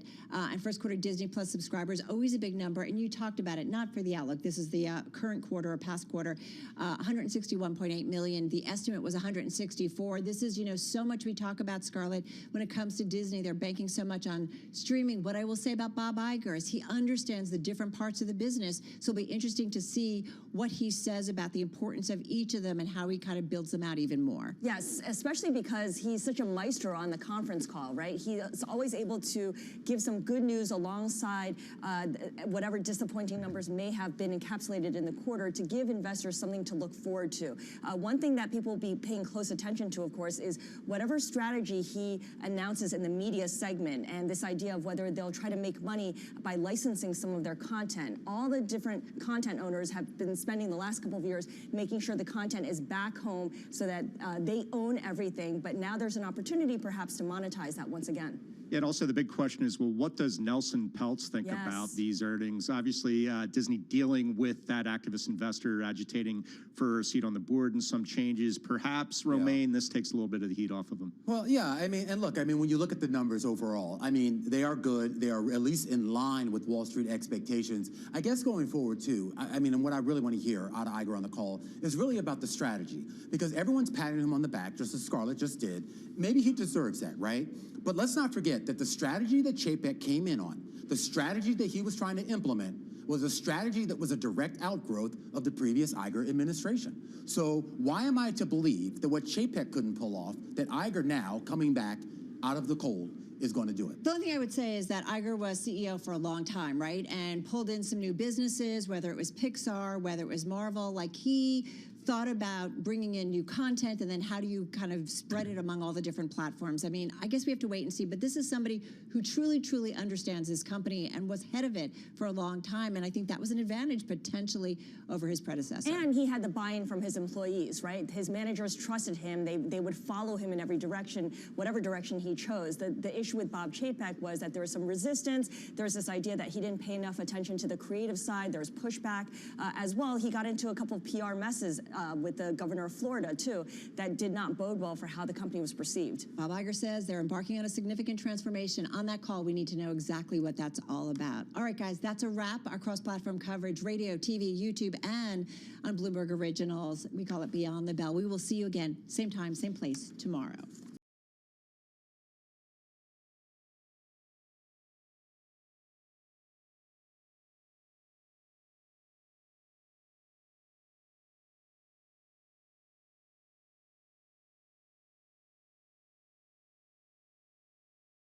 As they continue to trade in the after hours. In the meantime, we wanted to get to a guest because it was a story I think you could safely say heard around the world. We're talking about a story by Bloomberg Businessweek's Ashley Vance. He wrote it on the 45-year-old tech centimillionaire who is spending some $2 million a year to be 18 years old again in a project known as Blueprint. We love talking with Ashley about this story and the time he spent with Brian Johnson, so much so that we knew we wanted to go straight to the source.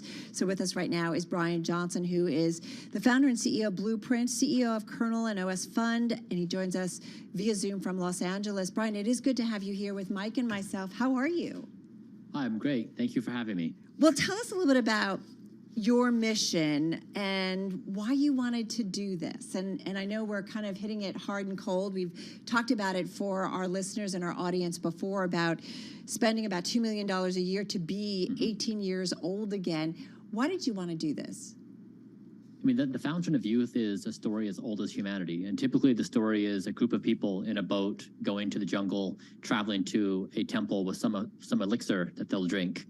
And the question we wanted to pose is the fountain of youth actually here right now?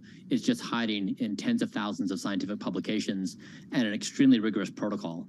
And so we took this to the ends of science. We basically said, if we measure every organ of the body via every possible measurement modality, blood, saliva, stool, MRI, ultrasound, fitness tests, DNA methylation, we look at the gold standard scientific evidence, create clinical grade protocols, and then my life becomes a perfect implementation of that.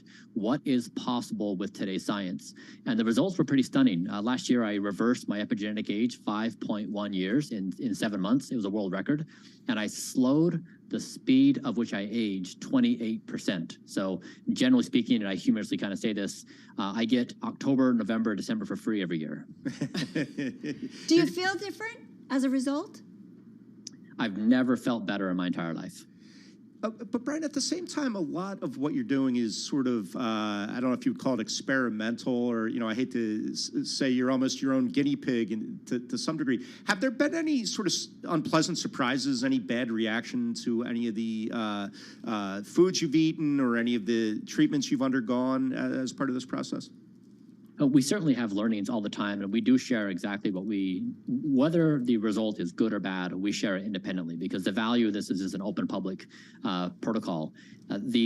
It's important to remember, though, that this blueprint is based upon scientific evidence, gold standard scientific evidence in clinical grade protocols. So it's not like we're randomly doing things or taking some obscure thing. It's based upon evidence and protocols. And so we're really following a process to say what is possible with what's been proven. And the thing we're doing is no one in the world has ever looked at all the scientific evidence and created a perfect protocol. And so fundamentally what we're doing is, in measuring every organ of the body, we're asking every single thing, liver, pancreas, lungs, kidney, what do you need to be in an ideal state? And that goes directly into a protocol, which means I no longer look at menus at restaurants. I don't do pizza parties ad hoc. I don't drink alcohol with friends and go on bingers and stay up late at night. It's entirely followed. So it's really an interesting question of, it's a demonstration of going to what is possible today with science. Take a step back. What did it take to get this program up and running? The team is now about 30 members. And so there's specialists. For example, I have a medical grade ultrasound machine here in the clinic, and we have a specialist that looks at the heart, another at the lungs, another for the other organs of the body. And we build out specialists throughout the entire body through all the different measurement modalities. I do a full body MRI, every organ of the body on an annual basis. So having this kind of specialty, we're doing things that no one's ever done before. And so it's challenging, so we have to identify the tasks, then we have to build a team to do it, then we have to normalize it in a protocol. And so it's extremely difficult. And so I do spend a few $1 million a year on this, but I basically reduce the learnings to something that anybody can implement. So you can take everything I've done, it's freely available online to everybody, and you can implement it in roughly $1,600 a month. Brian, as you point out, that diet element of it is obviously so important to something like this. But I got to wonder, do you ever just get a craving like, wow, I could go for some pizza and a beer right now? How do you deal with that sort of, craving that we all get? It's funny, it's gone. And Really? in fact, imagine doing that kind of makes me sick. Wow, no kidding. Yeah, so it's gone. A lot of people think it perpetually persists, that there's this urge to eat those kinds of foods or eat more than, like binge, but it just doesn't. It's actually reversed, and I can't imagine doing it now. Well, I mean, do you ever fall off the wagon, so to speak, whether it's in food or so on? I mean, initially, yes. I had several times where I just couldn't keep up with the protocol. So I basically agreed, can I build a system that takes better care of me than I can myself? And so we're all accustomed to this idea that we have good intentions to follow certain routines, go to the gym and eat well, and then we break. We have a dessert, or we drink alcohol, or we eat too much food or the wrong kind of food. And so the question for me was, can I just sign up for a system, measurement, scientific evidence, and protocol, and follow exactly that? And it's been honestly such a relief where the system now takes better care of me than I can myself. And we see this throughout society. We know when a navigation app does a better job at getting us to our destination, we do so, and we don't use paper maps anymore. And that's what I've done, is I've shown a system of measurement, science, and protocol better cares for me than I can. Brian, sit tight. We're going to come back. I want to find out what an average day is like for you, and talk about a little bit of your interaction with Ashley. I know he shared dinner with you, and I bet that was interesting. Brian Johnson, we're going to come back to him, founder and CEO of Blueprint, CEO of Kernel, and of course the subject of a Bloomberg Business Week story by our own Ashley Vance. In the meantime, we are watching shares of Disney just out with its earnings and update. Little disappointment in subscribers. Stock is up, though.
markets, headlines, and breaking news 24 hours a day at Bloomberg.com, on Bloomberg Television, and the Bloomberg Business app. This is a Bloomberg Business Flash.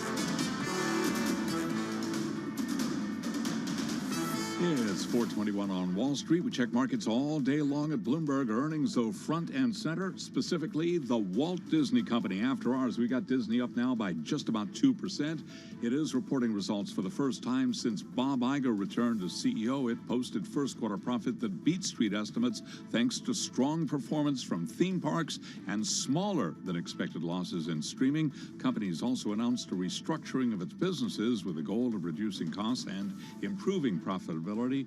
Going to be learning a lot more on the conference call. Mattel also out with earnings moments ago. Right now, the stock is down 9.8%. Sales and profit missed expectations after the holiday season was slower than the company expected, missing guidance that it lowered back in October. Down day for stocks today. The Dow, the S&P, NASDAQ all declining. We had the S&P 500 index down 46, a drop there of 1.1%. Stocks got hit today as the hawkish Fed chorus grew louder. The Dow was down 207, down by about 0.6%. NASDAQ down 203, a decline of 1.7%. 10-year yield 3.62%, with a 2-year 4.42%. Gold up $2.39 the ounce to $18.75, up by about 0.1%. West Texas Intermediate crude up 1.6%, $78.41 a barrel. Again, recapping Disney out with earnings. After hours, we've got Disney up now by 2.59%. I'm Charlie Pellet. That is a Bloomberg Business Flash. All right, Charlie, thank you so much. You are listening and watching Bloomberg Business Week, brought to you by Innovation Refunds. This is your daily reminder from Innovation Refunds to see if your small to medium-sized business qualifies for a payroll tax refund. If your business was impacted by the pandemic, this is your opportunity to take control of your business's future. Learn more at getrefunds.com. All right, we're watching earnings. We'll get back to that in just a moment. In the meantime, we do want to get back to our guest at this hour, Brian Johnson, who's the founder and CEO of Blueprint, CEO of Kernel, and he is with us via Zoom from Los Angeles. As we mentioned earlier, he is the subject of a story a couple of weeks ago by Bloomberg Business Week's Ashley Vance. He is 45 years old, spending about $2 million a year to be 18 years old again. It's really fascinating, and it's a project known as Blueprint. Brian, one thing I wanted to ask you, what has been the downside of this? I mean, do you feel like from the minute you get up to the minute you go to sleep, like you're just, constantly monitoring everything? For me, it's all fun. I think of myself as a professional rejuvenation athlete. When, building my former company, Braintree Venmo, oftentimes among my entrepreneur friends, it was a badge of honor to sleep under your desk and look haggard and go days without sleeping. But to me, it always seemed insane that entrepreneurs are athletes of the mind. And so it makes sense to eat well and sleep well. And so I've never felt better in my entire life. I love following this protocol. And Brian, obviously you've got a personal motivation to make yourself as healthy as possible, live as long as possible. But I wonder, clearly there's a business motivation too. And I wonder where you see the business going. Is this ready for prime time, something that you're ready to roll out to consumers? And how would it work? A subscription? Or, how are you thinking about it as a business? I mean, I didn't start it off as a business. It really is an open public scientific experiment. And what I was proposing is that I've read a lot of biographies, and I really admire people who, in their time and place, identify the point on the horizon that is barely visible. And in the early 21st century, that could be neutralizing aging. If we didn't age and naturally deteriorate and think that death was inevitable, we may have a different relationship with time. And so in the early 21st century, I would put forward the hypothesis that a defining moment may be our ability to neutralize or dramatically slow aging. And that's what I'm trying to do. If I can prove this N of 1 and my results are stable and repeatable, it may fundamentally change how we think about ourselves and society. It's funny. I'm thinking about, the news that we got about CVS doing a deal. They're thinking about, kind of how to keep Medicare patients well, if you will. And I do think disruption, innovation when it comes to healthcare, we're all trying to figure out what it really means and how do we really change the system so it's better, cost less, with a better outcome impact. So is there, a way to really scale what you are doing, just to kind of build on what Mike asked you, in terms of really reaching the masses so that we all live a better life, a healthier life, potentially a longer life, and maybe with better methods and better wellness overall? Yeah, I mean, it started as a science experiment, and I've been sharing all of my data and results with everybody. I make the protocol available for free. And since the story went viral a week and a half ago, every single supplier we have for Blueprint is sold out for months. Nobody can get anything to start the program. So yeah, I mean, as of this week, we've been actually dipping our toe into exploring building a business of, can we basically just solve this problem and make the product available for anyone who wants it, with the added benefit that we incorporate the evidence. So it didn't start that way. It's kind of a problem now because people want to follow this, and we want people to be in the community, and they just can't do it because everyone's out of the items. Are doctors reaching out to you? Are hospitals? Are healthcare organizations, yeah, they are. Managed care, are they reaching out to you to say, okay, what exactly are you doing? Exactly. We launched with part of this rejuvenationolympics.com, which is a leaderboard for people who reverse or who slow their speed of aging. So I'm trying to create a sport out of this of people can be a leader in as a professional rejuvenation athlete. And this creates a different paradigm for anyone using healthcare, where if I'm the recipient of anyone's services, I want to know what's happening to me overall. I can get 50 different biomarkers, but it doesn't tell me a whole story about me overall. But a speed of aging, which you can get at Rejuvenation Olympics, does. And so hopefully it is a paradigm shift for what people expect in exchange for health and wellness services. Brian, for those of us on a budget who kind of want to replicate what you're doing, can you boil it down to the simplest sort of forms of advice that you would give us from what you've learned? Yes, it's actually very simple. Number one and most important is stop self-destructive behaviors. So that is eating too much, eating the wrong foods, drinking too much alcohol, smoking, the stuff we all know we don't want to do, we do it anyways. So stop that as much as you can. Number two, eat more vegetables, berries, and nuts. 3, prioritize sleep. And 4, exercise. Just getting those basics in place, a person can get the majority of the benefits. And again, Yeah, please, go ahead. And again, the entire protocol is available at no cost on my website, blueprint.brianjohnson.co. So feel free to look at all my data, look at all the protocols. There's even links to products we use. Again, they're out of stock, but you get the idea of everything's there. Is this your way of life forever now? I think so. I mean, this is the whole thing that's so interesting to me is a system now takes care of me better than I can take care of myself. And it's not exciting to think about I would be back in charge of myself again. I didn't do a great job. And I think most of us would acknowledge we don't do a great job taking care of ourselves because it's very hard. Brian, one of the things that Mike was pointing out, he said, in the story, because we were talking about your pal, you look great. For those who are watching on YouTube and our Bloomberg Original streaming service, but you stay out of the sun, correct? Yeah, a lot of people have suggested I look like a vampire, so I need to get extensions to, No, but I think about, I remember going to a pediatrician and them and my pediatrician being like, make sure your daughter, when she was young, get some sun. Obviously not in the middle of the day when it's the hottest, but kids were being, so much sunscreen and being kept out that their vitamin D levels were low. So I am curious, what were the adjustments you've had to make because of this regime that you're following? Yeah, I do avoid the sun, and that's primarily because we're trying to get my skin age, again, to be the age of 18. And so we do that, we measure it using multispectral imaging, autofluorescence, biopsies, and then photos. And so with that kind of measurement protocol, and then we implement lasers and all kinds of things. And so my treatments do prevent me from going into the sun just for recovery time. So it's not like I'm sun avoidant altogether. It's just that I rarely have downtime. My skin's typically always has some kind of impression of a laser treatment or something. And so it really is just an effort to try to have 18-year-old skin again, which I think I've currently lessened my skin age 22 years since beginning. As a kid, I was in the sun a lot of skin debauchery, never wore sunscreen. So I've had to make up a lot of ground. You got to stop before you get that teenage acne again, I guess. All right, listen, we're going to leave it on that note. Really great to get some time with you. Fascinating, as we said, to read the story that Ashley did, but even better to get a chance to actually talk with you directly. Brian, thank you so much. Good luck with it, and look forward to hearing updates. Brian Johnson, founder and CEO of Blueprint, joining us via Zoom from Los Angeles. Speaking of the West Coast, Disney did come out with their earnings. This stock is rallying in the after hours. It's up more than 3%. They're just a few minutes into the earnings call. It just began. Investors kind of looking past concerns around subscription numbers. First quarter Disney Plus subscribers, 161.8 million. The estimate, Mike, was for 164 million, so there was hopes that it would be a little bit higher. But Bob Iger did talk in the press release specifically about embarking on a significant transformation, and he says, we plan to reshape our company around creativity while reducing expenses. And so maybe there's some questions about what does the transformation mean, what does reshaping the company mean, and what does reducing expenses mean? Yeah, and what's interesting about Disney is it touches on so many different business segments, from theme parks to media. One spot of weakness is in that advertising business. Ad sales at ABC, Hulu, and the cable channels all decreased in the quarter.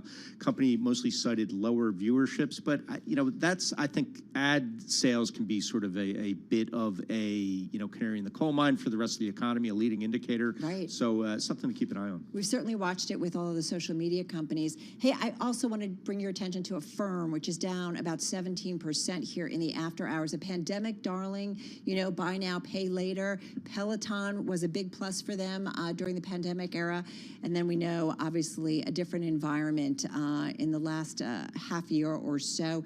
The company coming out and saying it's going to cut 19% of its workforce as the company grapples with economic uncertainty, those in quotes, so those are company words. And this is the company reporting a quarterly loss deeper than the estimate of analysts in a Bloomberg survey. So that loss for the quarter ending December 31st, $322.4 million. More in just a moment. We actually want to talk a little bit about Disney, if we may, because Disney going in the other direction, as we said. It's up about 3% here. Lucky for us, we have our Bloomberg Intelligent analyst who covers Disney, Geeta Ranganathan, and she joins us now. So, Geeta, we know the earnings call has just begun for Disney, but walk us through the quarter, and the stock's up about 2.8% here in the after hours. What's significant in your view?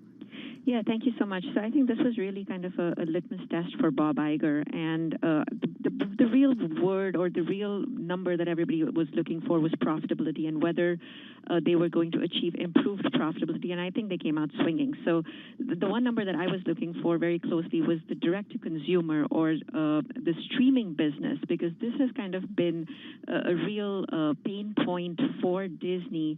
They booked something like $4 billion in losses last year, and just last quarter they had said that they had almost $1.5 billion in operating losses.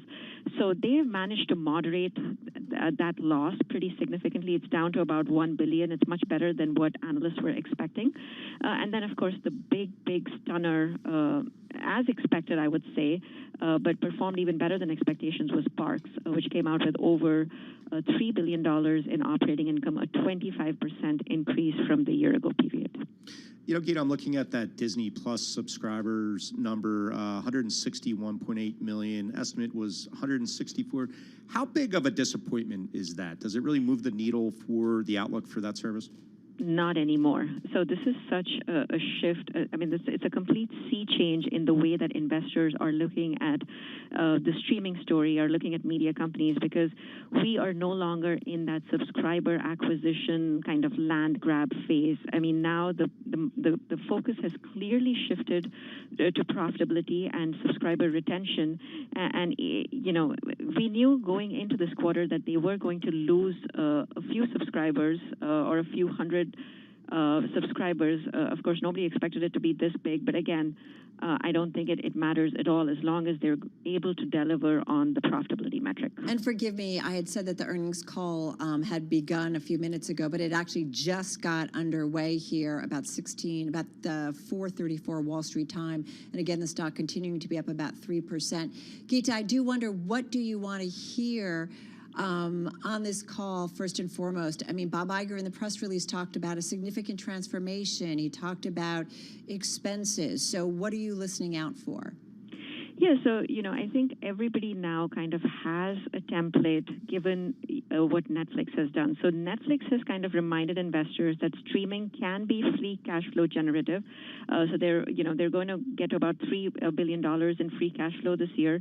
And so, I think now the street and investors are really expecting Bob Iger to kind of articulate that strategy. So just give us his high-level thoughts on Disney's strategic position in streaming, how they're going to get to that level of profitability, what are the potential levers to kind of reaccelerate their earnings growth, and then just a couple of pending questions with a couple of assets that they have. One is Hulu, and they are supposed to buy out Comcast's stake in Hulu, whether there's any timeline for that. And then the age-old question of what happens with ESPN. What do you want to happen with ESPN? That's a great question. So, ESPN, this is a secularly challenged business. There's always kind of been the speculation about whether they should spin off this asset. But at the end of the day, it does throw off about $3.5 to $4 billion in EBITDA. And especially when their streaming business is still not profitable, it doesn't really make sense to get rid of this asset. So, it does provide them with, it's kind of a cash cow. It does provide them with, obviously that free cash, the EBITDA generation capacity. But of course, the future doesn't look too bright. So it's going to be interesting to see. And Bob Iger knows this really well. He's kind of seen the writing on the wall for years. So it's going to be interesting to see if he wants to make a bigger push, or if he's even, entertaining the thought of spinning it out, maybe, doing some sports betting. I don't know. We'll have to see. Geeta, Iger is obviously dealing with some outside agitation. Ron DeSantis, the governor of Florida, has some problems with Disney. Nelson Peltz, the activist investor. How do you see that influencing the company? Both of those sort of exogenous actors on the company. And let me just mention that with the call going on, Bob Iger on the call with analysts saying the company will rationalize streaming business and cut costs. So I just wanted to throw that out there. Go ahead, Geeta.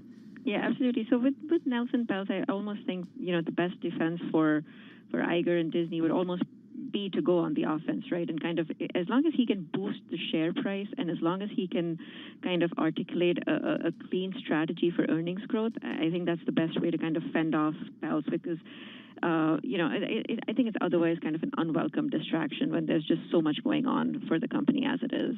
It was interesting. We were talking with our TV colleague earlier, Romain Bostic. I know you caught up with the TV side as well, Geeta. And he's like, streaming, that was the strategy, kind of where they were going before Bob Iger left as Chapek took over. And so it still seems to be a very big emphasis for the company. And I guess Romain's question was like, what is it that, Iger can do differently that Chapek couldn't? Yeah, so I think one thing that Chapek started to do was, so first of all, we were kind of in this transition phase when Chapek was there. That there was this move away from just the streaming subscriber numbers. So I think now that we're clearly away from that, nobody really cares about that metric anymore. As long as they have some decent level of scale, I think that's good enough. So maybe it's time to kind of walk back those subscriber targets. And what Chapek had done is he had walked them back a little bit, but there was still about 230 million by 2024. And maybe it's time to kind of abandon those altogether and instead focus on customer retention and profitability. So that's one thing. And then there is this whole question about of course there's content cost rationalization, and that's something that Chapek already started on. Right. But what about the non-content costs? So marketing expenses. Once you let go of the subscriber targets, you don't need to launch in new markets. You don't need to go after expensive ad spots and marketing expense and development expense and technology expenses, with all the new launches. Hey, wait, I want to jump in because that red line, red hot, sticky, crossing the Bloomberg. Disney to seek $5.5 billion in cost savings, Geeta. Bob Iger's talking on the call saying the Disney units, it's a new structure they're announcing, 3 core business units, entertainment, parks, ESPN as its own unit, $5.5 billion in cost savings, and we're seeing the stock climb in the after hours, up about 4.5%. Your quick thoughts on that? Yeah, I think this is really interesting because we know Parks is already like firing on all cylinders. ESPN is the challenged portion of the business. It looks like, entertainment will have streaming as well as the studios and the content part. So, again, those are two growth businesses. It's going to be interesting to see. But separating it out like this, I think just kind of provides them with a path to kind of do something more transformative with ESPN probably in the future. And Disney also, Geeta, planning to cut 7,000 jobs in a restructuring. And I guess we could kind of feel that when they were talking about expenses, right? You restructure, they're going to think about different jobs and so on and so forth. Exactly, yeah.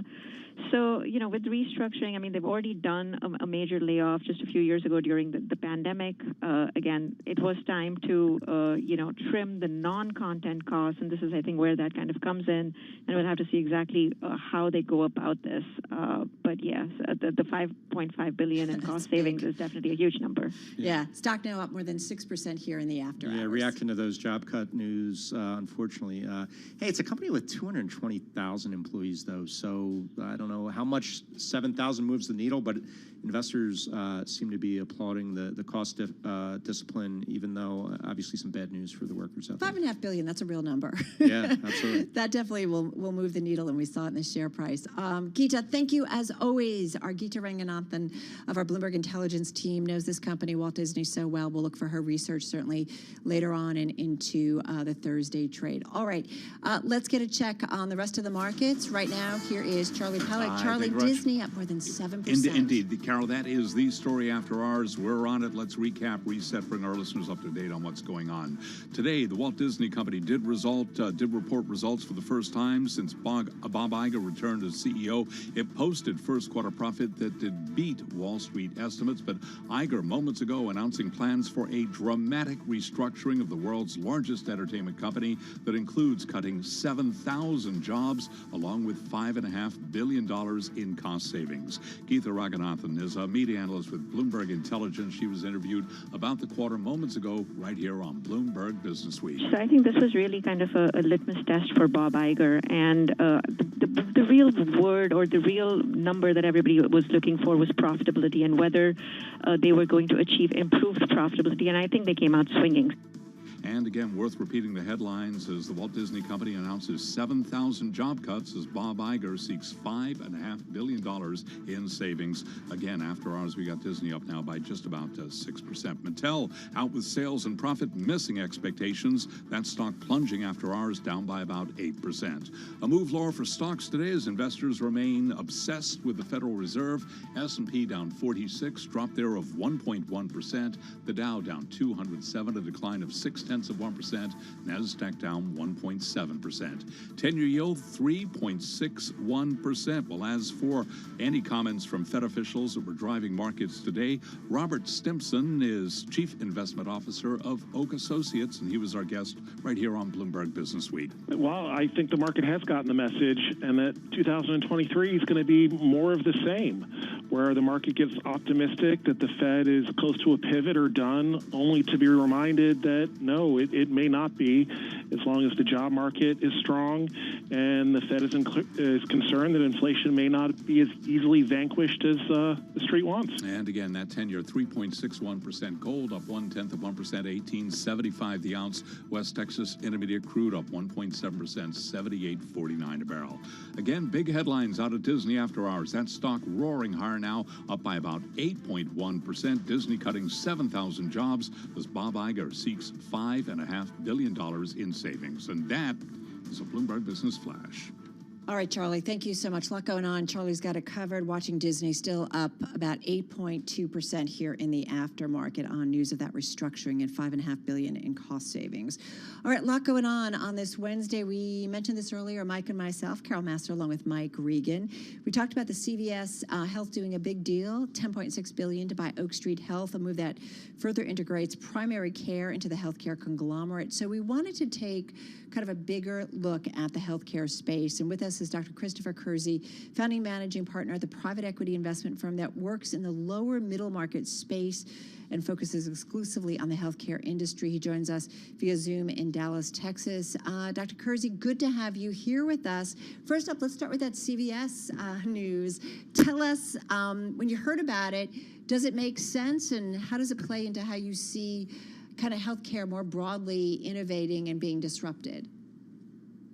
Wow, that's big Disney news that y'all were just covering, but there's also such big news in healthcare. And today was CVS's chance to talk about their revenues and their earnings. Very nice report from this company. But let me paint a picture of healthcare and how CVS fits in here. I mean, this is a bellwether public company stock in the largest industry in America, which is healthcare. And CVS is doing something under Karen Lynch's leadership that is strategic. It's very wise, but I think it's a real game changer. And it's leadership in primary care. That leadership in primary care, Carol and Mike, is going to, I think, very likely subsequently allow them to be a leader in the holy grail of healthcare. And that's not primary care per se, but that's value-based care. That is the $2 trillion a year mega trend in the American healthcare industry.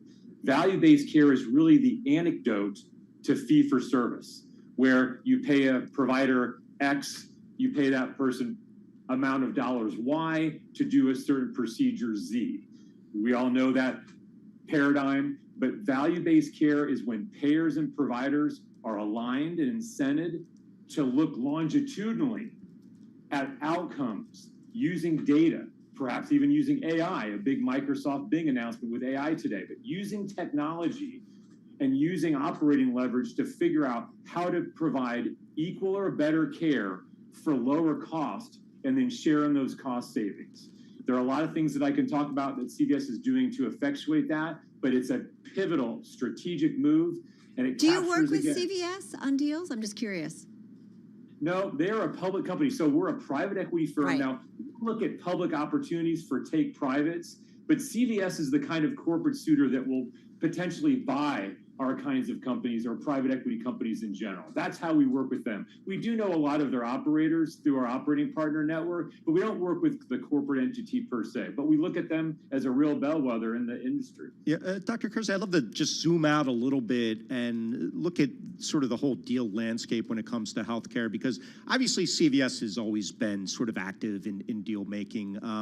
We as journalists, we love to spot a trend early. So I'm wondering, if you look at this deal, is it a sign to you that maybe there's more deal making to be had in the healthcare space?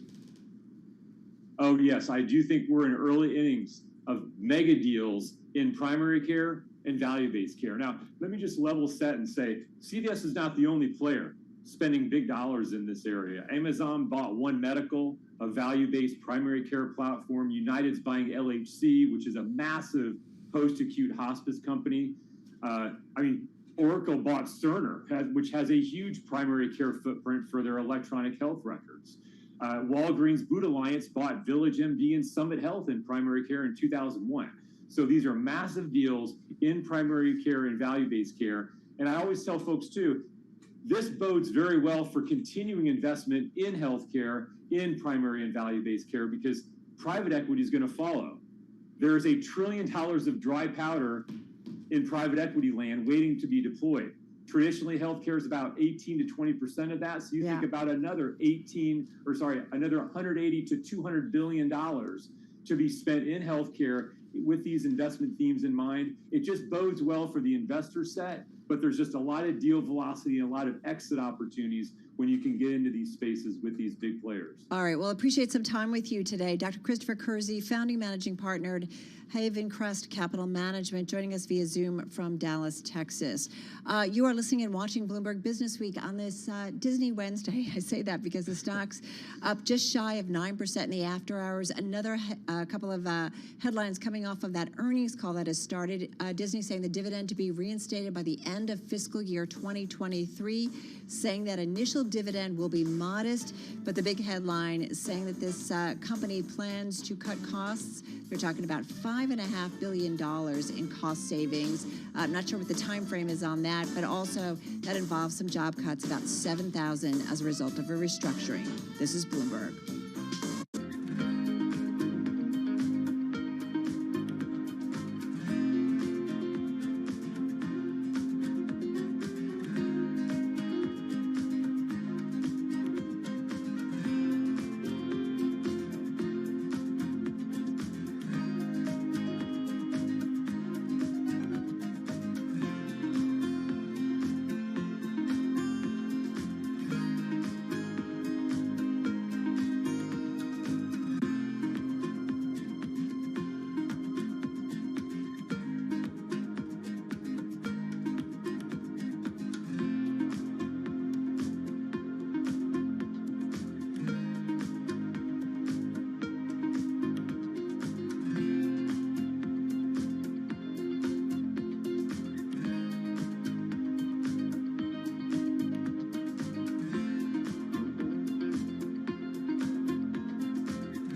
company news headlines on Bloomberg Radio.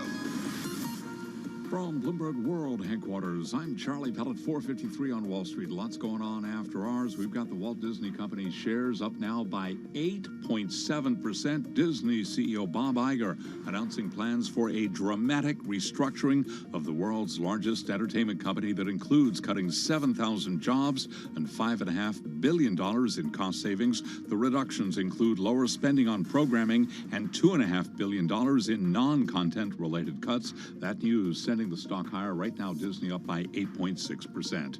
A topic we were just talking about, CVS Health buying Oak Street Health in a $10.6 billion deal. Shares of both companies rallied today. CVS up 3.5%. Oak Street up by 4.6%.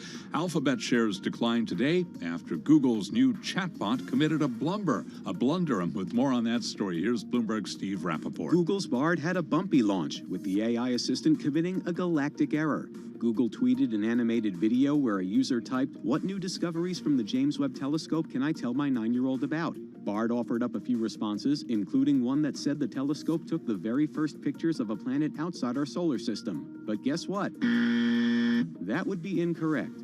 The first pictures were taken by the European Southern Observatory's Very Large Telescope in 2004. Astronomers on Twitter promptly pointed out the mistake. Steve Rappaport, Bloomberg Radio. And Alphabet down 7.4%. Uber after earnings up 5.5%. Lyft tomorrow down today by 6.6%. Disney right now up 8.3%. This is Bloomberg.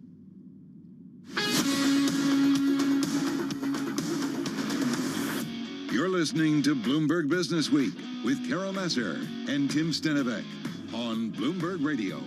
All right, you are listening and watching Bloomberg Business Week. Carol Masser, along with Mike Regan, in for Tim on this Wednesday. Bloomberg Business Week brought to you by Innovation Refunds. This is your daily reminder from Innovation Refunds. Thousands of small businesses benefited from a payroll tax refund and beat the odds of shutting down their organizations. This refund is not alone and could help your business weather rising inflation and supply chain issues. Learn more about it at getrefunds.com. All right, you heard Charlie breaking down those Disney earnings, Mike, and that's a big one. Stock's still up more than 8% in the after hours. It's a restructuring, and Bob Iger, longtime CEO, left the company, just came back. First earnings back now in the top spot at the Walt Disney Company.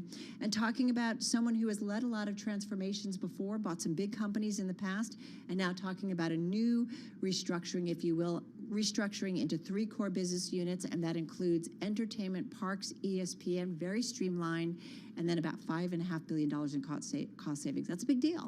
Pretty big, bold moves, which I guess is what you would expect from a guy like Bob Iger, but and really doing the painful things, eliminating 7,000 jobs. That's not easy for a CEO to do. It is something that obviously shareholders will applaud.